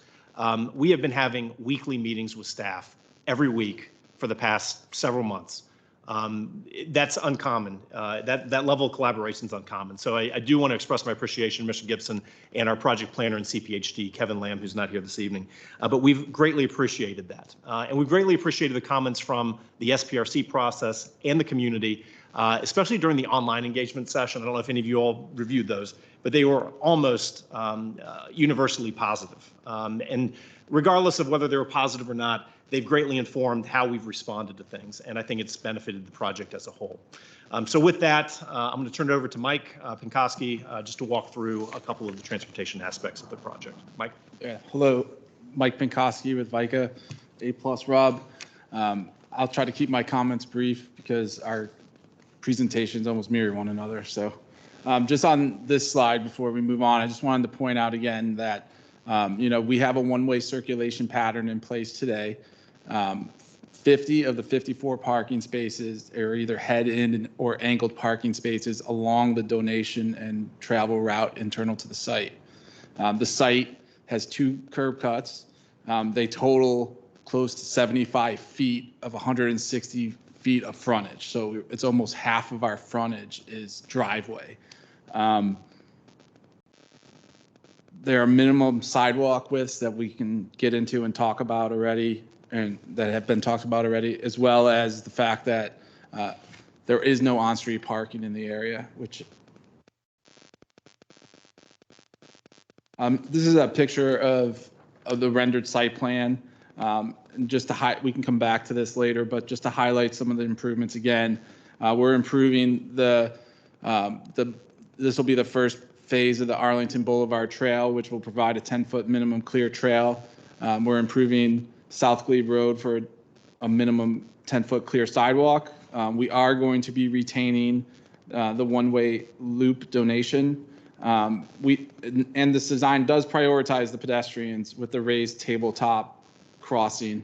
The crossing itself is approximately 16 feet wide, and it will have that apron. So as the driver enters the site and makes that turn to make the donations, they'll hit the apron, and then there'll be a small buffer before they actually hit the 10-foot clear sidewalk. And as Rob mentioned, there will be a continuous sidewalk from the building to Glebe Road. And there'll be virtually all retail and residential parking will go directly down the shared drive aisle into the garage, and only the donation traffic would be using that one-way route. This slide highlights the pedestrian, bicycle, and vehicular routes across the site. The green are vehicular, the blue are the bicycle routes, and the red are the pedestrians.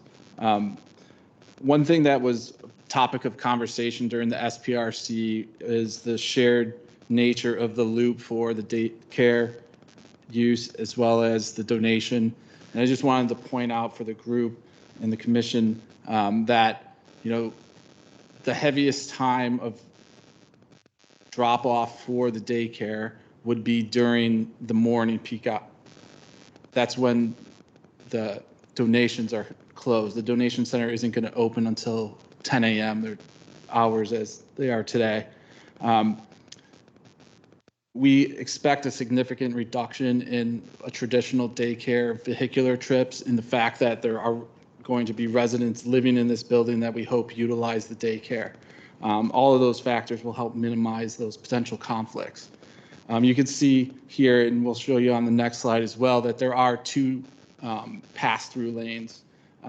The lanes to the right will be allow for double stacking of donation drop-offs, and the pass-through on the left, which will remain open 24/7, will allow for childcare drop-off as well as a secondary residential entrance in the rear of the site.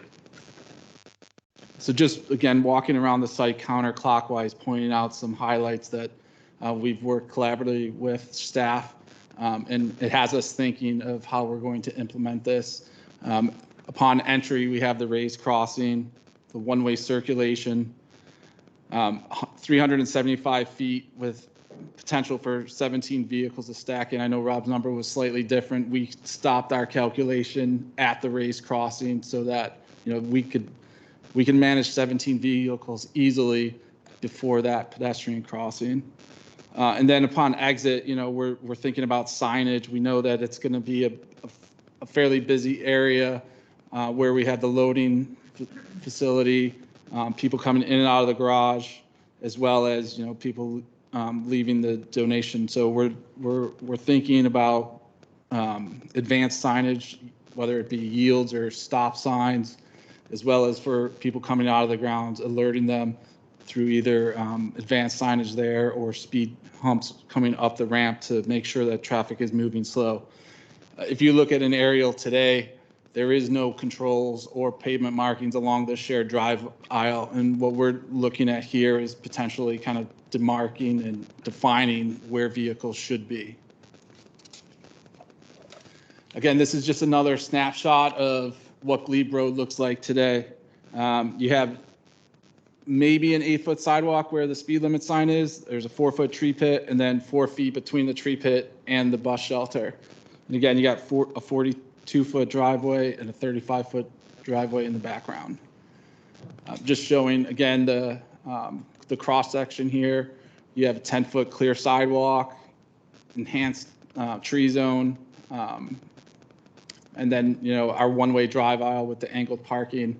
And during peak times, and that we are going to have a donation circulation plan, and in those peak times, having this wide driveway provides many benefits in addition to the truck turn movements.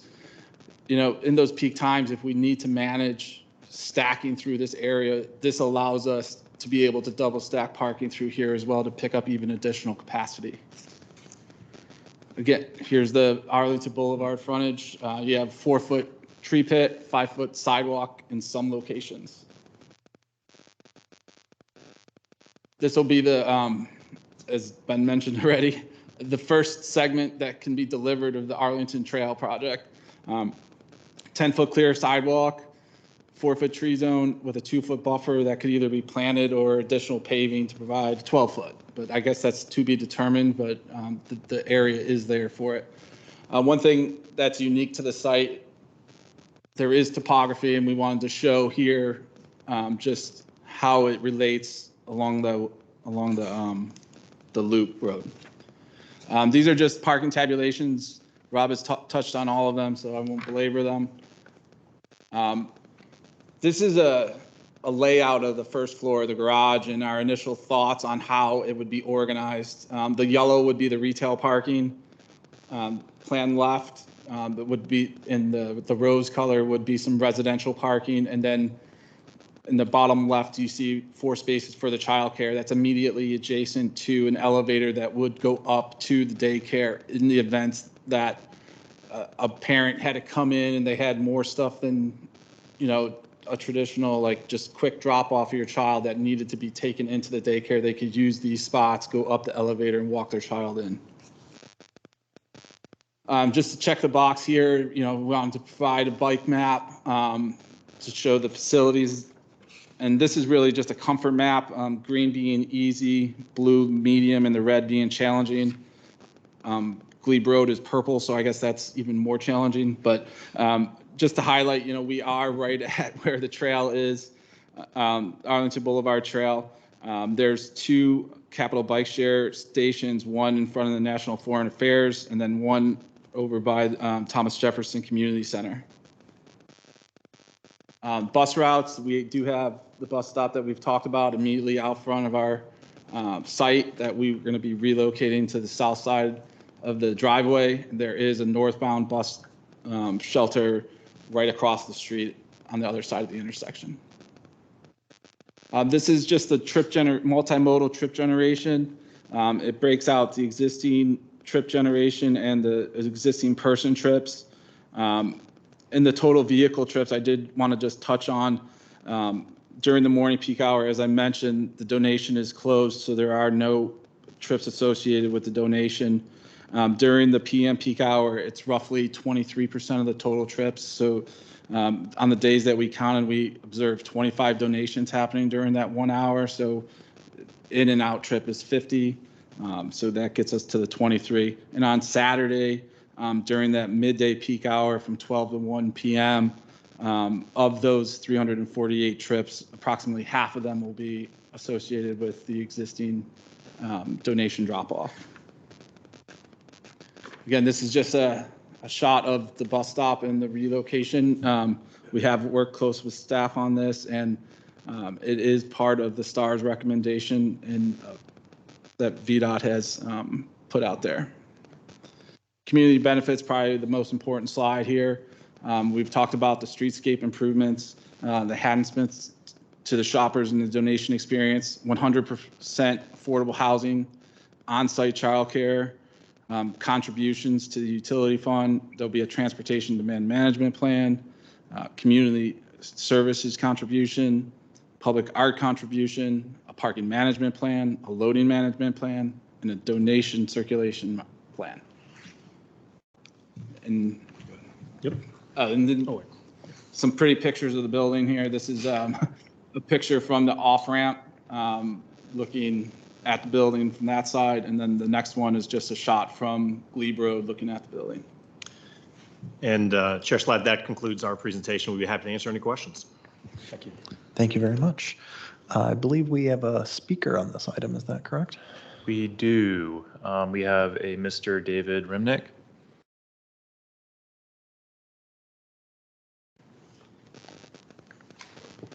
And I realize the podium is turned around.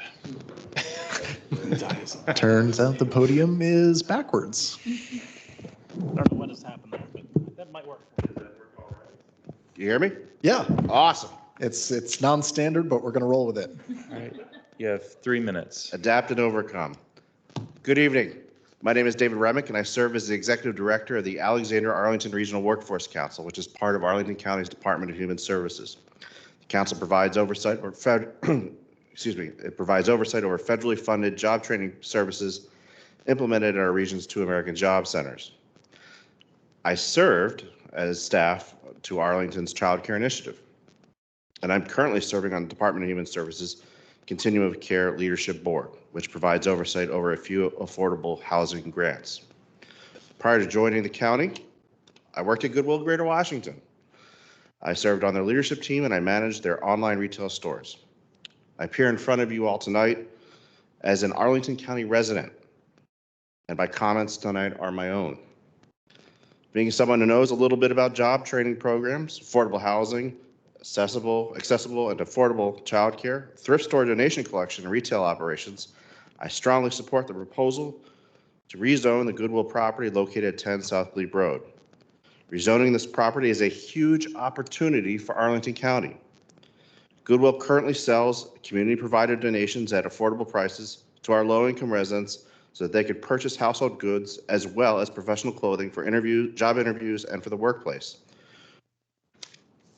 Rezoning will ultimately support a larger donation and retail space that will continue to benefit our low-income residents' affordable shopping needs for years to come. Goodwill's existing store employs 50 team members, many of whom are low-skilled and experience barriers to employment. Goodwill provides current and future staff with a comprehensive retail and professional skills training program so that staff are prepared to perform their jobs now and to support their future career growth. The future Goodwill store will increase its staff by 60%, which translates to 30 additional job opportunities for Arlington's residents who experience barriers to employment. Finally, rezoning the property will ultimately lead to a huge boost in Arlington County's affordable housing stock with 128 committed affordable housing units. It will allow for a new child care center for Arlington that will accommodate up to 40 children. Both opportunities support significant community needs. There's no better example of positive community and economic impact. Rezoning the property at 10 South Glebe Road will ultimately maximize Goodwill's impact to our community for years to come. Thank you. Thank you so much. All right. The conversation is now with the commission. I would just want to lead off first. Commissioner Maradovic and I tag teamed this site plan review. He was at the first meeting. I was at the second meeting. We spoke pretty extensively. And I'll just reiterate a lot of what Mr. Gibson said. This proposal has come a long way. A lot of really great changes have been made since the beginning. I think the direct access off the trail to make sure that you can get to the child care center without traversing the automotive loop is great. The fact that it is actually providing a portion of Arlington Boulevard Trail and not the terrible 5-foot sidewalk that is there today, complete with tripping hazard parking stops and street trees that smack you in the face, is huge. And I really think we've made really great strides in deconflicting that front area as much as possible while respecting a lot of Goodwill's priorities as far as having ADA accessible parking up front to kind of proclaim that is a thing that is important to them, and making donation operations work as well as they possibly can. One of the things I love about site plan review is not only do we come out with better projects, but I feel like we all learn really fun and important things about our neighbors and about everybody else here in Arlington County. I know more about Goodwill than I did 6 months ago, and that's amazing. And I just think it's great. They're a huge and important part of our community that does a huge amount of good, and it's neat to have this opportunity. As has been said multiple times, not your average project, not a thing we see all the time. 100% committed affordable, 2 nonprofits working together, seeing Goodwill, building kind of investing in a new facility in our community, and not something that was built in the 50s. Huge to see, and it's easy to forget just how pavement heavy and weirdly laid out the existing site is already. So some real huge benefits coming here as part of this. And I also just wanted to put out there a piece of history, because if I look at this design still at this point in a vacuum, I don't like it. But it doesn't exist in a vacuum. It exists in its context. And part of that context is that it only really has a road on one side of the site. And part of that context is that it abuts, Arlington Boulevard off-ramp and all of the VDOT bureaucracy and restrictions that come with that. And part of the context is that it's long and it's skinny and it's not sort of regularly shaped. And part of that context is that it's the busiest donation Goodwill center in the United States. And once you add all of that context in, you recognize that a lot of these design features that maybe we wouldn't want that way in a vacuum are just the way they have to be within the context of the site. And we had an experience on the commission several years ago. We had a proposal, a site plan that came in East Falls Church for a grocery store, which is something that the East Falls Church neighborhood has wanted for a very long time. But it was a very weirdly shaped site with a very strange context and very awkward access. And we did not like the design in a vacuum, and we did not think of the design fully within its context. And ultimately, the owner of that property said, what you're asking for is not workable, and so we're just not going to do it. And instead, they built a CubeSmart, which you can see there today. And as part of building that CubeSmart, they chopped in half the historic Benjamin Elliott coal trestle, which dates back to the original railroad that was on the W&OD Railroad before it was the W&OD Trail. And so it is, I think, important for us to remember as a commission and as volunteers who are looking at these sites that they all exist in a context, and there is always an alternative. And that if we ask for something or require something that is not workable, we may not get a version of this project at all. And we will lose out on the benefits that are here and what is here, which we've talked about pretty extensively. So I've talked a lot, but I spent a lot of time thinking about this project as part of SPRC because it is so unique, and it has had, we talked so much about why is it surrounded by a moat of asphalt, and it's all of that. And as you get deeper in and you think more and more about it, like each piece exists for a reason. So I just wanted to add that context in as part of this discussion before we jump in. So with that said, Commissioner Lantelmi, go ahead. I will be saying the same thing almost. I've come to the same conclusion. I participated in the SPRCs, and I also at those SPRCs voiced a number of reservations about the auto moat around the entire building and had concerns about that. The applicant has absolutely addressed a lot of those concerns. I'm really happy about that. And the more I thought about it, the more I realized this really is a very different applicant. If this was a regular apartment building, I would have said no. In fact, did in Boston when this came up, a similar project came up with an auto moat around it, and we said no. And it came back way better without the moat. Here, there's a unique demand.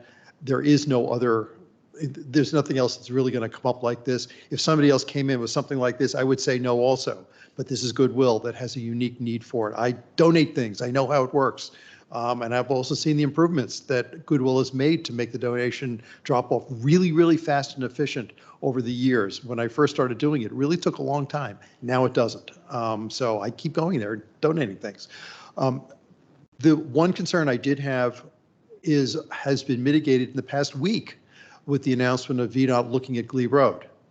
The raised crosswalk from the building to the street is very important, but that's nowhere near as dangerous as what Glebe Road is, because there are going to be children that will be able to walk to the middle school and the elementary school that is like not even a quarter mile away.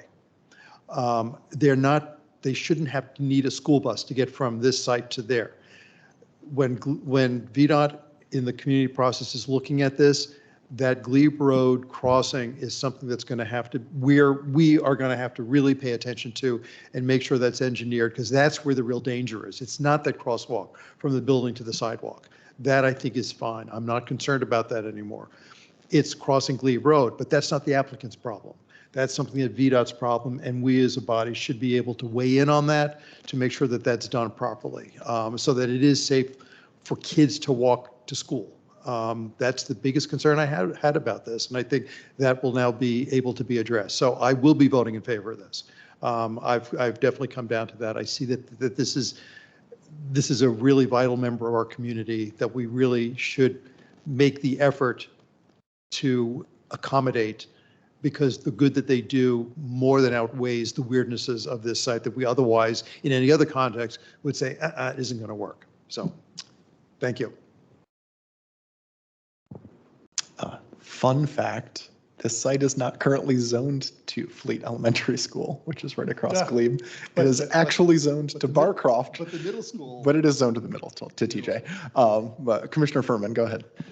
Yes, I'll open by saying thank you to all of you, and I want to compliment the project at large, and especially the evolution of what's happened with the plans in the past couple of months. Definitely very appreciative of the raised crosswalk plan for the front of the building, and also the presentation answered a huge number of questions that I had coming into tonight, but I was left with a couple that I'm hoping you all might be able to still answer. The first of which was, what's the expected slope of that pedestrian ramp that's at the back of the building? Because I know that we're talking about that being, at some level of elevation. Was just curious if there's any projection on that. Commissioner, I recognize Jeff Krebs with VICA to answer that. Good evening. There it is. Good evening. I'm Jeff Krebs with VICA. Are we talking about the sort of curvilinear ramp at the far northwest corner? Correct. Okay, yeah, that's below 8%, but it will still be a ramp, but below 8%, yes. Yeah, got it. Thank you so much. And then one of the presentations mentioned an estimated 23 spaces for vehicles queuing in the donation line. The other one was 17. Was just curious, both of those numbers. How does that compare to the current capacity? Because right now you can kind of wrap around the property essentially to get to the backside. So even with the double queuing, is that, I think you had mentioned it was roughly the same or similar to what it is currently. But I was curious where that matches up to the current state of things. Yeah, it's going to be slightly more storage than it is today. The problem with today is you don't have a defined, while it's striped, it's very tricky. Like, you'll get people that stop where they're not supposed to stop. So that impacts the available storage. Here we have a very defined location for the drop off. So you have to proceed all the way into the site, not get right next to the tent, stop your car, and then that causes a ripple effect. So while they're close to the same in stacking distance, we will have a very much more defined. And if I also may say too, right now, currently, you have vehicles that are parking and competing for that drive aisle. And so there are all sorts of conflicts that cause the backups. Yeah. So it is going to be defined. And then within one of the remarkable things about the design is that once you're in the donation area, there will be capacity for 4 cars to be simultaneously unloaded, and each of those takes about 46 seconds or so. Mm-hmm. So it's going to be far more efficient than what's there today. Great. Thank you. Commissioner Terry. Just wanted to echo some of the concerns about the Glebe Road, and certainly I think it warrants a traffic control device of some type there with appropriate pedestrian protection for children going to and from that school. And just even if they're not at that school, that's great community center, the fair is there. I mean, there's lots of reasons why people would cross over Glebe Road with young children. So for sure, need to be paying attention to that as that opportunity comes about too.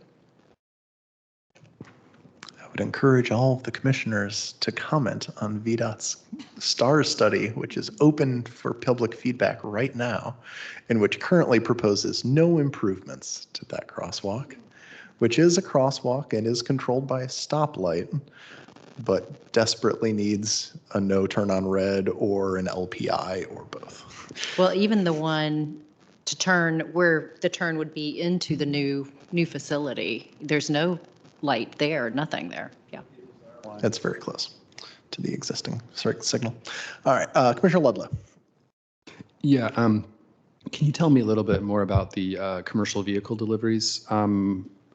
with this volume of donations, I'm curious to know how many trucks, single unit, semi-trailer combination units you would have at the site. I noticed that there's an intent to have those be overnight deliveries as well, and was wondering whether you had appropriate staffing to do that.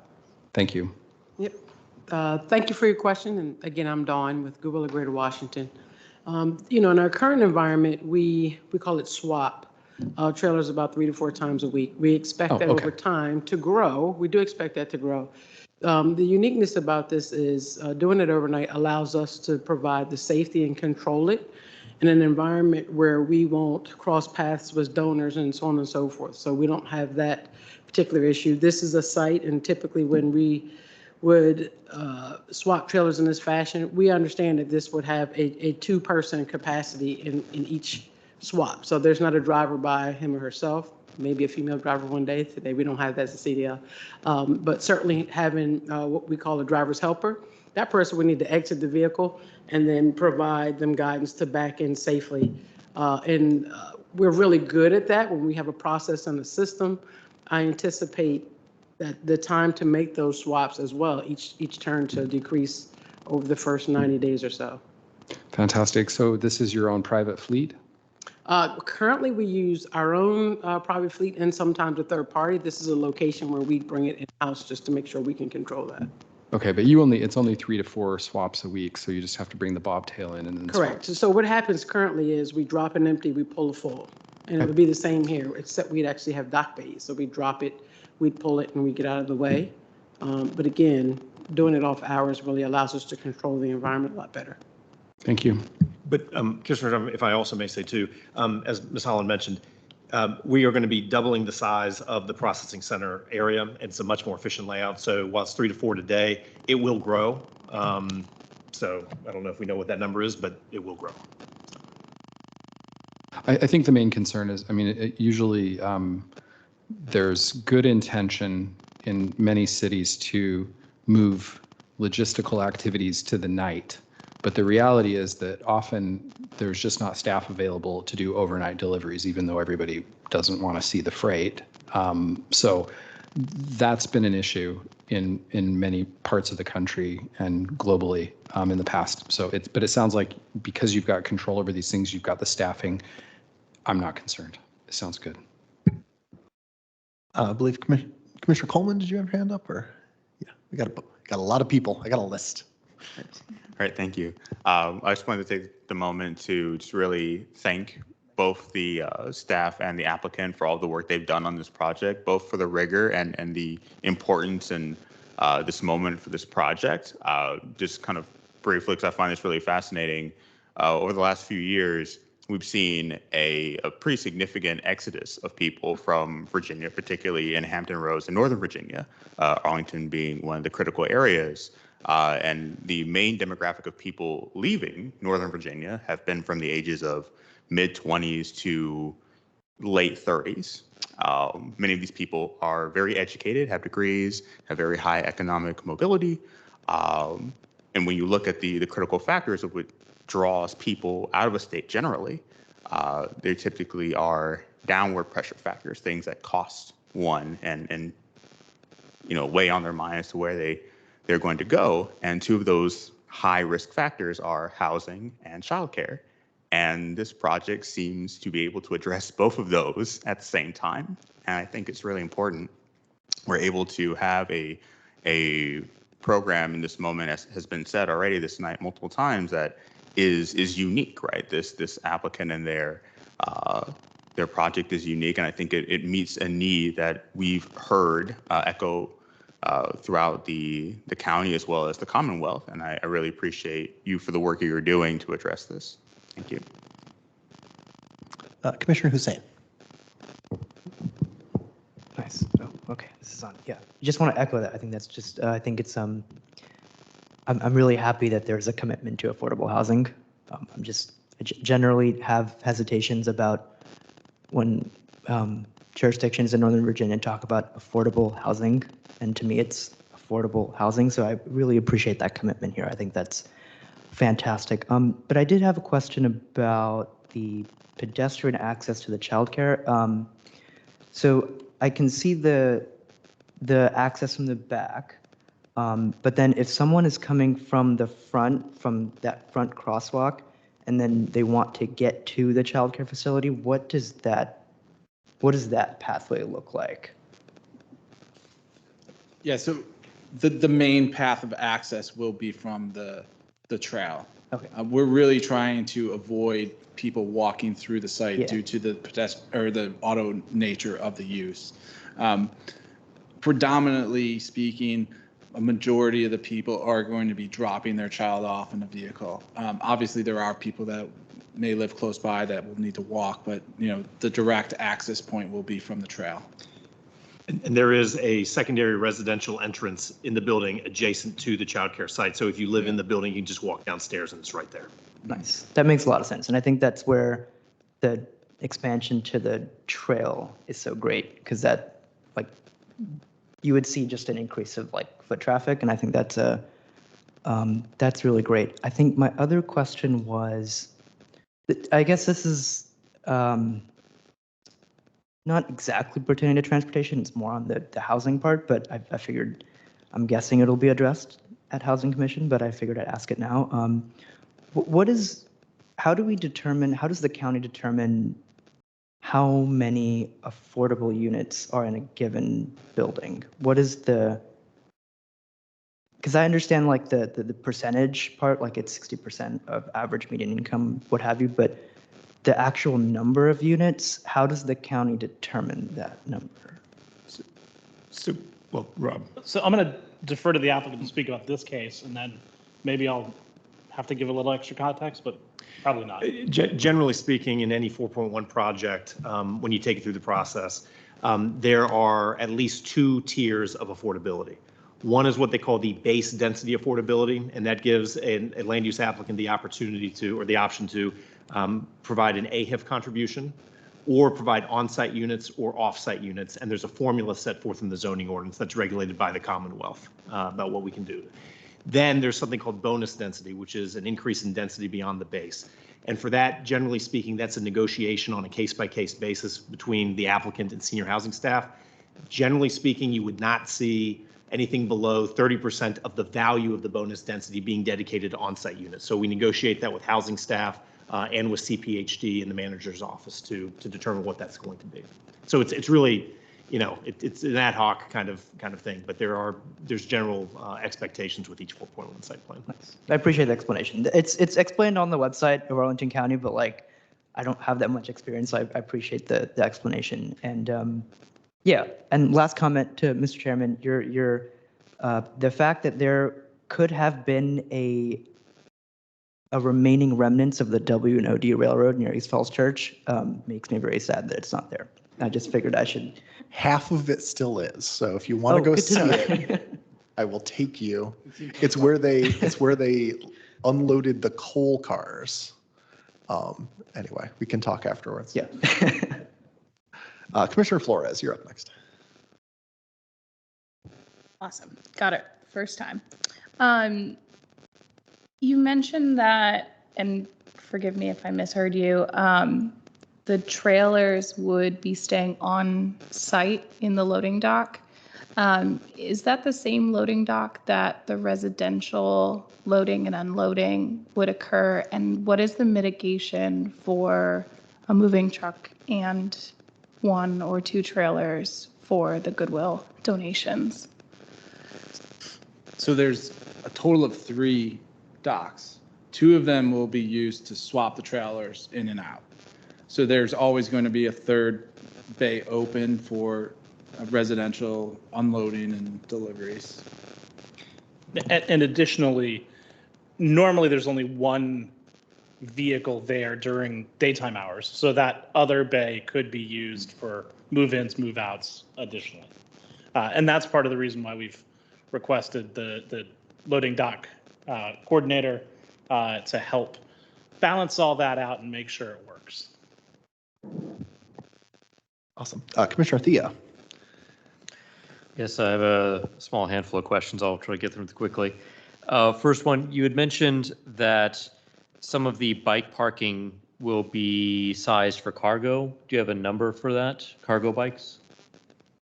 It's 2 racks with 4 spaces. So about 4 spaces would be sized for cargo? Correct. And that's in the visitor category. Our class 3 standards have requirements that also support cargo bikes within the residential. Okay.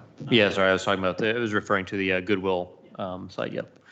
And would the tractor trailers be making left-hand turns out of the Goodwill site onto northbound Glebe, or is that more of a VDOT, strictly VDOT question?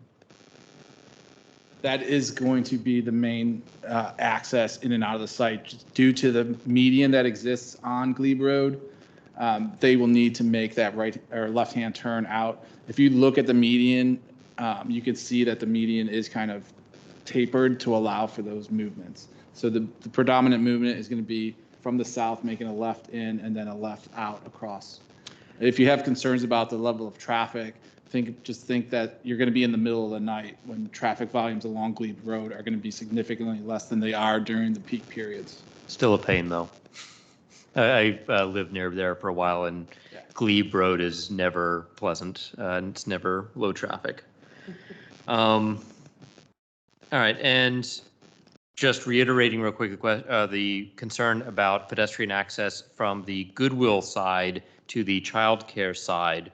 I understand the desire to attempt to force people to use the trail as the pedestrian access, but I can say that's not going to happen. People are still going to see that they can just walk 50 yards, weaving through some cars to the childcare side or vice versa, and that's what they're going to do. I understand, but taking into account Chair Slat's opening statements of realizing that there are limits, I will accept that as a limit. Last I would question. just add, from a management standpoint of the daycare, someone who drops their daughter off, it's not a daycare or a childcare, but it is school. And the people that are managing the actual drop-off activities do not allow it. They will tell the people to not come this way. They will force the people around. So you may be able to do it once, but if you are going to and from that facility, they are really going to be managing the pedestrian foot activity to and from the facility. Last question. You said earlier that the slope of the little serpentine path leading from Arlington Boulevard Trail up to the drop-off center, it's less than an 8-degree slope. Yeah, that's not bad. Does it have to be curving though so much? I mean, I'm thinking of someone who's a cyclist, especially with like a cargo bike coming off of Arlington Boulevard Trail, just eyeballing the little diagram. I could see that being very difficult to navigate, even with an under 8% slope or 8-degree slope. Part of the reason that it's serpentine is to give us a little more length to get down from the elevation that we're at the upper level. So making it straight, we could explore different configurations to make it a smoother, maybe perhaps one large arc rather than, but it gave us a few more feet to get down, you know what I mean, as we're going that way. So that's something that we can certainly explore. Any alternatives with the cargo bike in mind would be great. Absolutely. I would roughly translate that answer to the straighter it is, the steeper it will also be. So it's kind of a trade-off in curviness and reasonable slope. Commissioner Locker, I think you're up next. I wanted to go back to the traffic count slide. I was knowing Glebe Road, I think all of us have traveled on there, and especially during that particular block, it's bounded by Route 50, Arlington Boulevard, and then the next light is it goes to the school, rec center, and a middle school. So during AM hours, it seems that this additional use of residential daycare I think that we can maybe take out the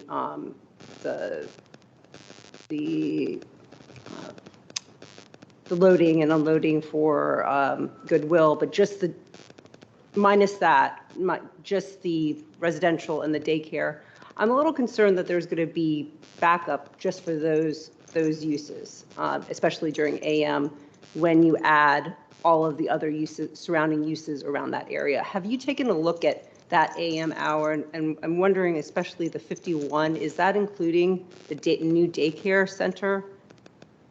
I'm sorry, which number was that? The 51 net additional. The majority of that traffic is related to the residents. A small portion of that would be associated with the daycare use. So it's predominantly residents leaving during the morning. But why is the daycare not a bigger factor during AM? So it is a factor, but in coordination with staff, when we started looking at the use itself and having residents living on site, we believe that there's going to be a significant reduction in the trips associated with the child care facility, because we believe that most of them could potentially live in the building. I think reading the board report, I didn't see that the child care facility, although it was mentioned in the presentation that it would be an affordable child care facility. Is that the intention?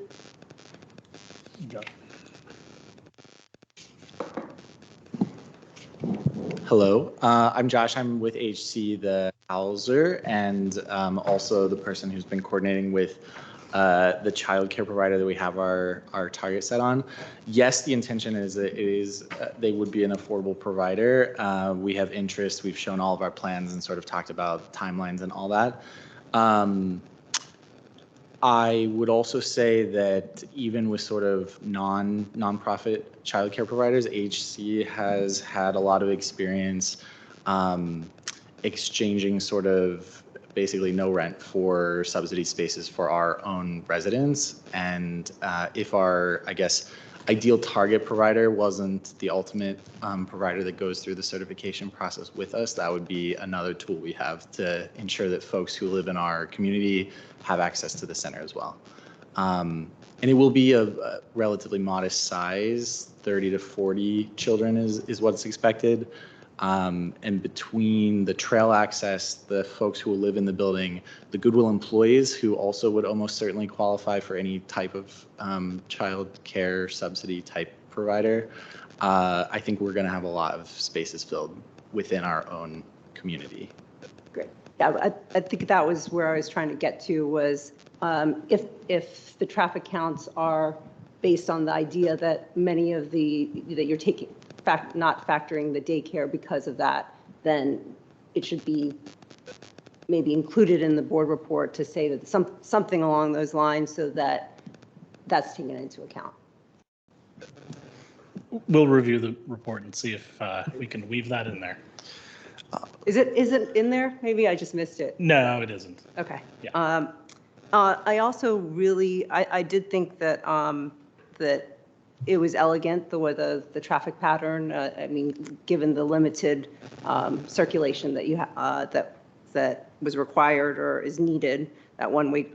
I was concerned about that little pinch point, or the pinch point at where the loading dock, the entrance into the residential garage, as well as the exit out of the loading or drop-off area. It was good that, or it's great that you are planning to have a loading dock or coordinator, but was wondering, would that person kind of trickle out into, as needed, into the outside of the loading dock? Because it really, that pinch point to me looks that potentially could be where a truck is trying to back into the loading dock.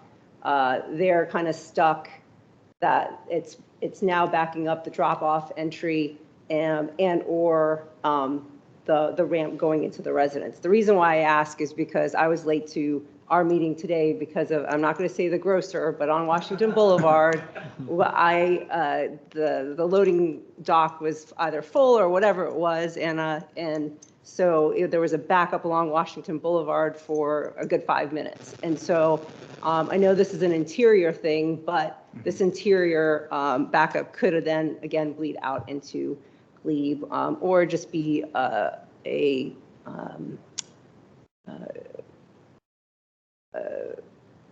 safety issue, just a safety issue within the site. So just wanted to get a better understanding of how that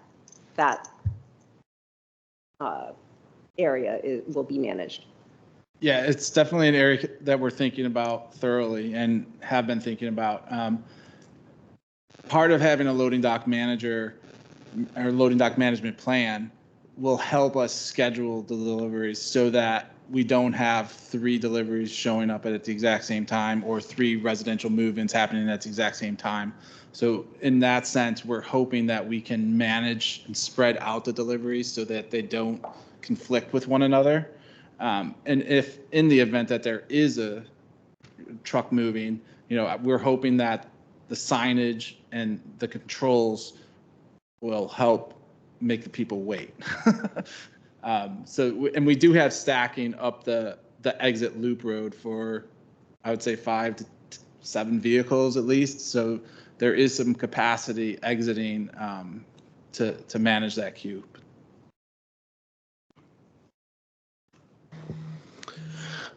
All right, who are we back around to?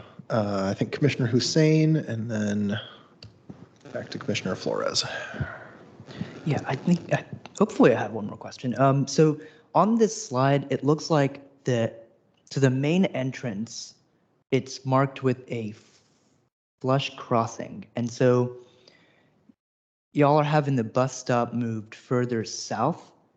And so when people are like, so where exactly is that new bus stop going to be? Just because the reason I ask is right now it's like, it's right before that crossing crossing the entrance. And now if it's going to be further south, folks now have to walk Yeah, we're going to the. Yeah, so they have to walk again, interacting is like a direct interaction with traffic to get to that bus stop if they're walking south to the bus stop, if that makes sense.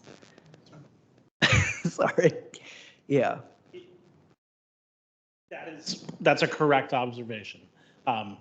Based on VDOT's analysis of safety, they feel that it presents a better safety option to move it into this location for all traveling public, whether it be motorists or pedestrians. Yeah. Okay, that was, yeah. I was.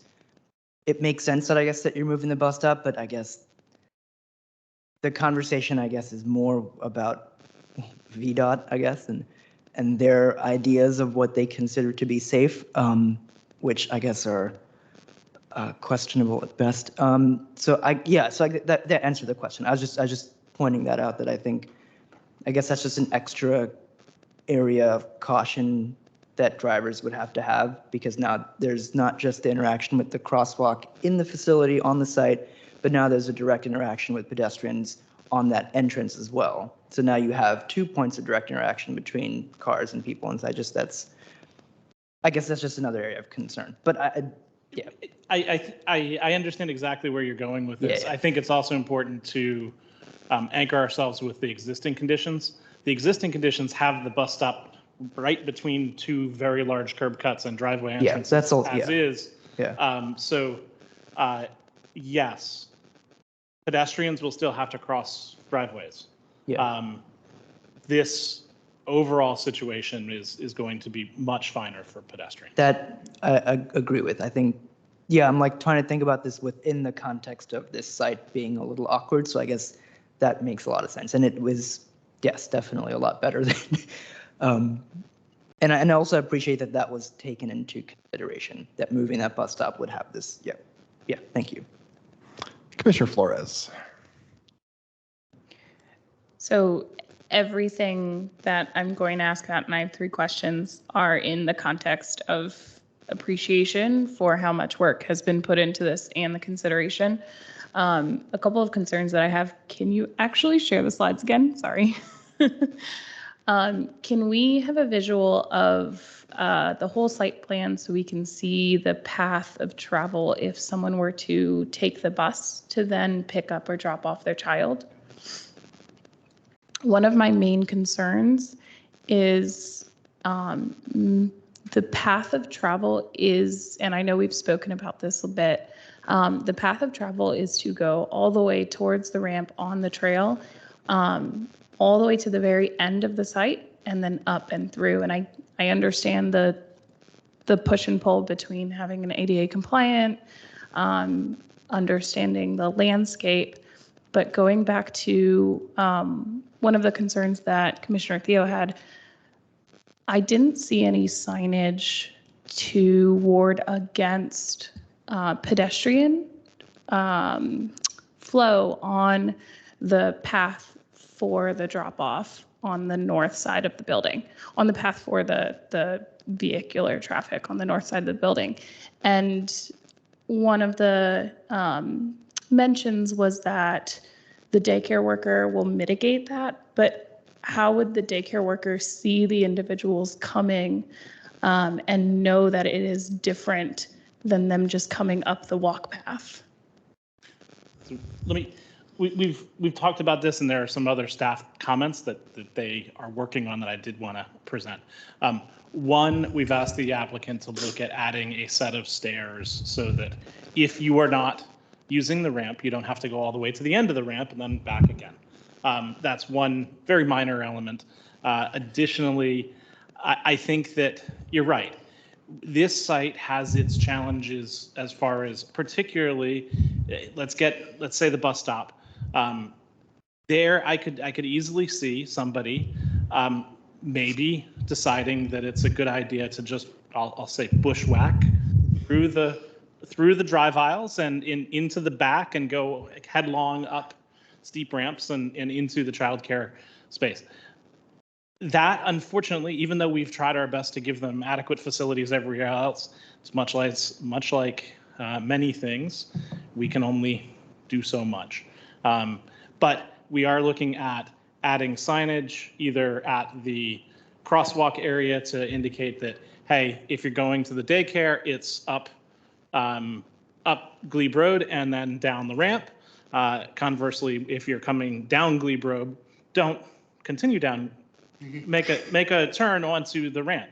I mean, hopefully, this is actually something that one of the benefits in some ways is that we're actually putting some use on this ramp and some eyes and activity on the ramp so that pedestrians are seen and felt ultimately. So I hope that answered your question.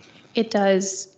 So in addition to signage, will there be lighting so that, let's say, a lone pedestrian decides to take the ramp, there is adequate lighting that a vehicle, without using their headlights, if it's dusk, we all know how that is able to see them? And to make that more succinct, applicant, is there going to be wall pack lighting on the south side of the building likely?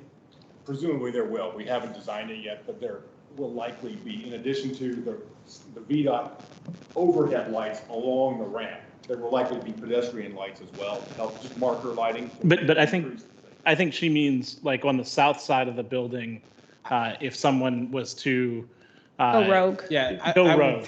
I would say yes, because it is going to be the child care side and secondary residential entrance will be open 24/7, and there will always be that pass through. So it would behoove us to have that side of the building lit. Okay. Final question. I'm not sure if this is a VDOT ask, but appreciate the walking path that is raised in on the property. But getting from the new bus stop over, will there be markings to prioritize pedestrian access? In the exit area. Yes, right there where that mouse is. So the sidewalk will be flush with the driveway, but any vehicle entering the site would have an apron. So we are prioritizing the pedestrians in that aspect. Okay. That's all. Commissioner Terry. I think I may have missed some things the first time around, so just want to double check. So you are saying that, excuse me, if somebody's going to the daycare, you expect them to stay on the sidewalk that goes around along Glebe Road and then make that left on the trail to go back to the daycare? Correct. Okay. And there's going to be no pedestrian access along the building on the north side? It looks like there's this, with the dotted line, there's going to be a slight overhang of the roof, and that's not going to cover any type of pedestrian walkway underneath That's there? correct. We don't have a pedestrian connection. No sidewalk or from the anything? front to the rear. If you were to measure it, I would guess that it's very close. I know you're walking around on the perimeter of the site, but you're talking about walking around the whole southern end of the building to get to the same point. And it's a much more enhanced, safe place to be around the outside of around the perimeter site. I know we can't stop everybody from doing it, but I think if you do it once, it's not going to. Well, I'm talking about even the north side. You're right. There are no pedestrian walkways Around the building. the edge of the building.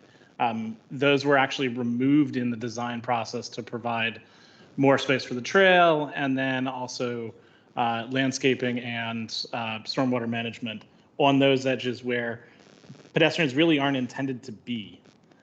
Sure. I think that we're all probably naive if we expect us as planners and engineers to tell pedestrians where to go and expect them exclusively to go there. So I recognize your point. Yes, and that's it. I mean, in safety, there's a concept called human and organizational performance, or HOP, and it's around how do we set up a system, understanding that people make mistakes and they don't do what you expect them to do. And so how can you make sure that that system's going to present the least amount of risks?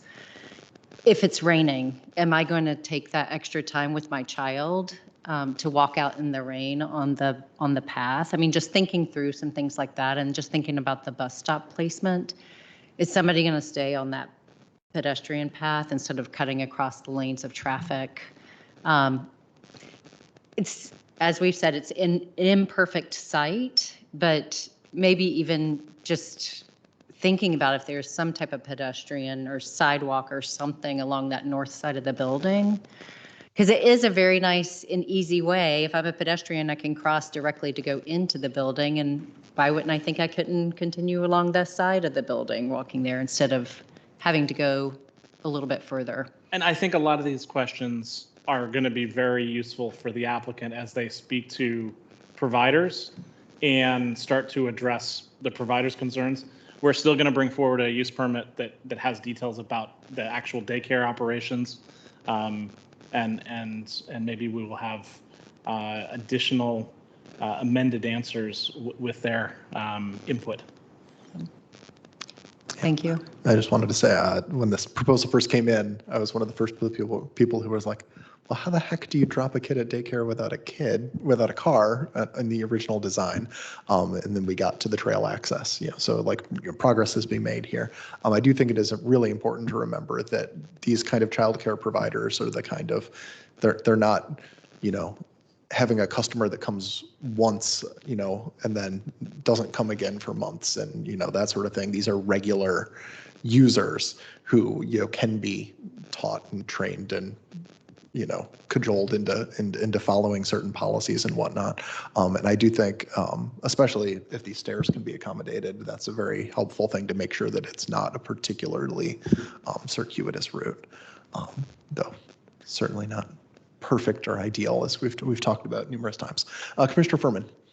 Yeah, just a follow-up question on what we're talking about. Rather than it being external pedestrian access, it sounds like there's already a plan in place to have residents be able to access the daycare facility from within the building.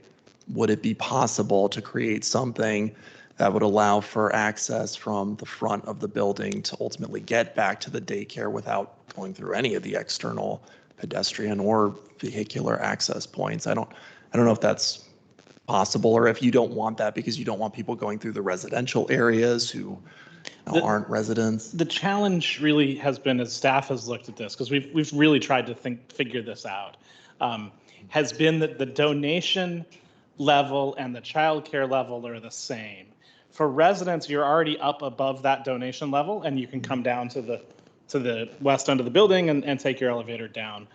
For public customers, the ability to go from the ground floor level up, possibly to either through the donation area, which has its own advisability, or then all the way up to the third floor level, then up and down and back again, has been a challenge for us to figure out. Yeah, and I thought of that in part because you had mentioned, there'll be spaces within the parking level that would have an elevator that accesses that area. So if maybe there was some sort of way to do that, but knowing there will always be a problem of you're going to have to go up and then back down again because of the level just being the second level's the donation level, but also the daycare level. So anyway, appreciate the thoughts on that. All right, back to Commissioner Flores. Sorry to harp on this. I know we're coming in after months of communication between you guys that frankly we just haven't been a part of, so we have to continue asking questions. If I were to, I have a child. She's great. She's really cool. I also have one car, and my husband works way far away in Chantilly. It's a whole long story. I walk to pick up my child, but in the warmer days I bike. And if someone were to pick up their child via bike, would they be able to access the north ramp, or is it strictly going to be vehicular? So if you were coming on a bike, we would suggest that you use the Arlington Boulevard Trail that we are improving and providing this ramp directly to the front door of the daycare. That would be your path of travel on a bike. Though I don't think anybody would stop a cyclist from, if there is no substantive queue, I think the cyclist would quickly learn not to get behind a car on an uphill grade trying to get to their final destination. But yes, they're not gonna stop a bike from biking through the loop ramp and pulling into the area, and there's a small vestibule, there's some waiting area, lean your bike up against the wall or put the kickstand down and go in. Great. Awesome. Yeah, because if I'm coming in from South Glebe, I can't do the consideration of planning for all individuals making all kinds of choices. I can't imagine continuing onto the path and then around and up. As creative as this sounds, I think there should be consideration that there will be bikes coming through. Just like consideration, people make mistakes and there will likely be people coming through, so we should plan accordingly. All right, anybody else? All right, seeing no hands, I will try and get us started with a motion. Not that one. I already did that one. All right. I move that the Transportation Commission recommend that the county board adopt the ordinance for site plan 23-00008, that is SP number 474, to permit the construction of up to approximately 2.99 FAR total density, including approximately 144,040 square feet of residential GFA, 31,385 square feet of retail GFA, and 3,000 square feet of childcare center GFA with modifications as outlined in our draft board report, along with the associated rezoning. Second. Seconded by Commissioner Theo. Is there any discussion of the motion? All right, then we will move to a vote. Oh, there we go. Commissioner Locker, go ahead. I should probably, before I do, I should have put the language up, but I was hoping we could add affordable childcare. into that motion, into the language. Is that the right time to request this?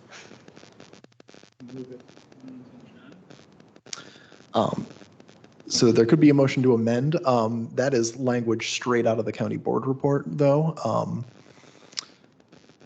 Is there, what are we trying to achieve? So, kind of twofold. One, that language is the assumption of the traffic analysis was that there would be the provider would have clients who would be within the facility, and having that be an affordable provider would make that more plausible.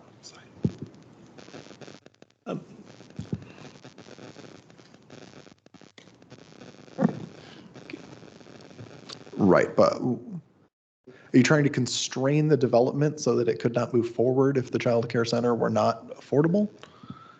I'm trying to figure out what we're trying to do by changing the motion. Recommend that the child care facility be an affordable child care facility. Is that consistent with what we do in Transportation Commission?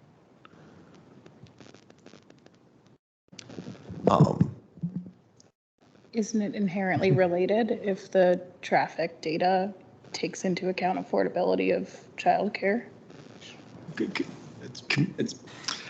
Why don't you bring in the lawyer? No, it's not the lawyer. It's I guess it is the lawyer, but I mean we can talk about it. We assumed it's mode split's not the right one, but we attributed some because there were going to be people living in the building. It's not that the child care center itself would be affordable or there would be income limits on those who could access it. It's that we assumed that a certain percentage of the residents of this building would be actually using the child care. So it's not an affordable daycare facility. The traffic that we assumed was that it's a co-located childcare facility with multifamily above it. Does that make sense? And it just happens to be a multifamily use that is, affordable. And I think from a staff's perspective, we can commit outside of a motion to revisit some of the language in that section to maybe better discuss that synergy between the childcare and the affordable housing, and make note of in our response to the commission and its overall discussion, your comments about a desire to have affordability within the childcare facility. And I can raise that at Planning Commission next week too. Sorry. Often these sort of things that we've had a discussion about, if they don't raise to the level of being necessary to be in the motion from like a legal perspective, we instead just agree to include a discussion of them in the letter to the board. So like the actual motion would be with the county manager's recommendation, which is the language that's been through legal as far as discussing the amount of square foot GFA and everything that is in there.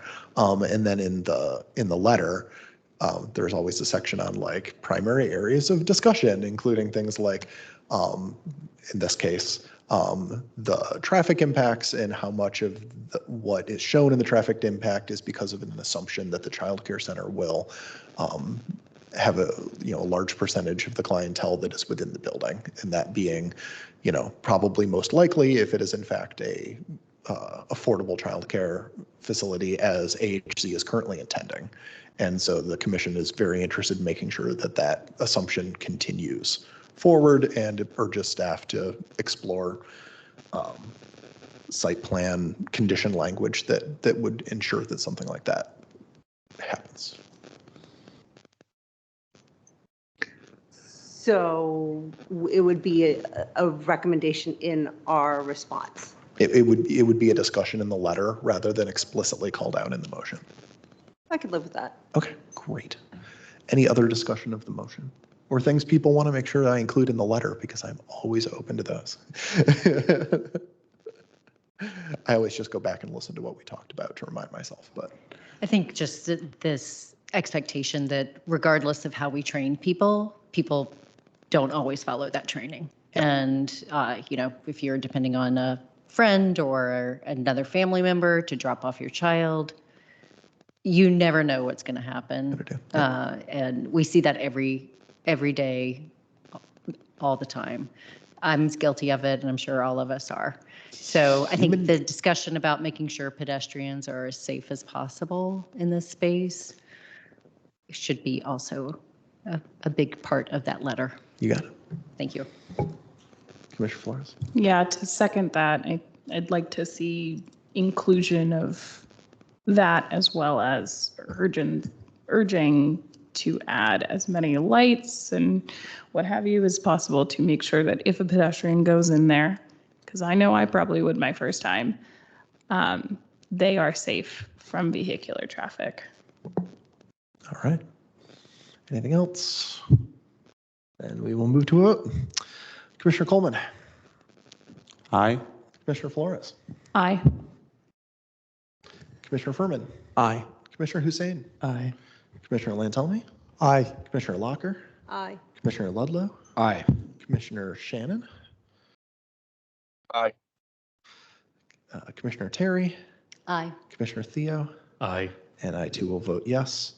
And so after much fantastic discussion, that passes unanimously, 11-0.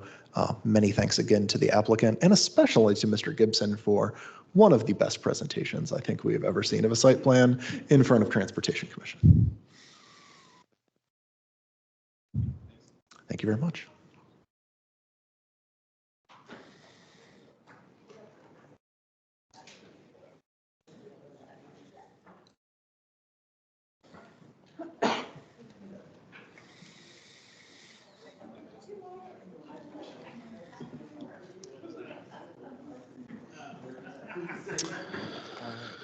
So, Mr. Shelton, just any other commission business not on the agenda? Yes, we do have other business on the agenda. Just passing along a reminder from Ari Smith. Financial disclosures are overdue at this point. For any outstanding, please complete those, fill them in, and return them back to the county ASAP. If you don't get them in, I can't let you vote anymore. So please get your financial disclosures in. Our next meeting is later this month, I believe. February 29th. February 29th, Leap Day, party time. That is technically our March meeting. Sometimes they get backed up a bit in order to make sure we're ahead of Planning Commission. I think we have at this point,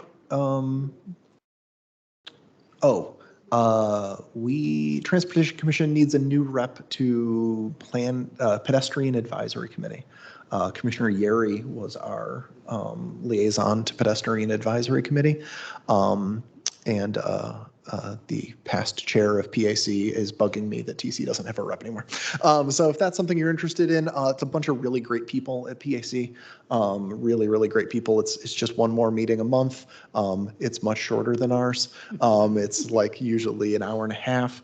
And if you like digging into the weeds on pedestrian issues, they're able to get much lower than we do on what they're talking about. They've had some great discussions about lately about pedestrian detours during construction and safe accommodations during construction and how the county manages that, making improvements to the reported problem for when like a sidewalk is blocked by construction or somebody's not clearing snow or all that sort of stuff. So they do some great work. So if that's something you're interested in, you don't have to tell me right now, you're welcome to. You can also shoot me an email. Would love to have that. I think we have liaisons to all of the other commissions, committees, development projects, land use studies. There is a lot going on right now. But keep your eyes out as new ones come in. I will shoot out an email looking for those. And then Commissioner Theo, did you have I'll do something? it. Okay. Meg Flores for PAC. Awesome. Commissioner Theo, you had something you wanted to raise, I think, real quick here at the end? Yeah, just a quick other business. So it was a couple weeks ago, or yeah, a few weeks ago at this point, speaking to an Arlington resident who was stranded at the Pentagon Station on January 15th during the snowstorm that was going on. And because the 16 Pike Ride buses had stopped running by 10 p.m. that day because of the snow. Because apparently Columbia Pike had not been properly treated and was not being properly plowed, so they shut down the buses on the Pike.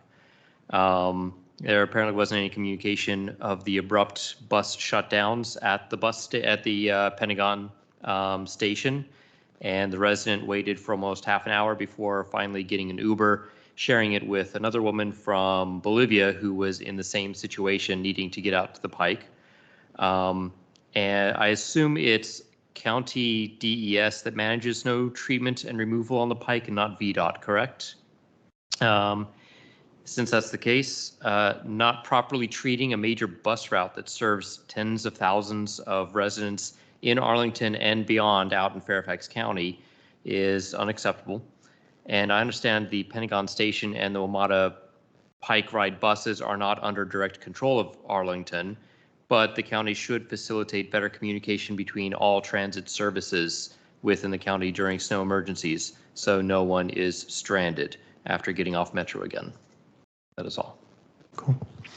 Yeah, I'm sure the construction on the Pike didn't help with snow removal, but we gotta take care of our people. So I urge you to forward that, write that up for Ms. Obakoya also, so she can get it to the appropriate folks at both transit and snow clearance. Excellent. We'll try do. and make sure Thank that doesn't you. happen again. Anybody else, anything for the good of the order? All right, then we are adjourned. See you all on Leap Day. One more item to add. Oh, what? Just want to ask and confirm for a representative to the Barcroft Apartments land use analysis. Yeah, it's going to be me as the primary and Commissioner Muradovic as the alternate. Between the two of us, we can make them all. Cool. All right, now we're adjourned.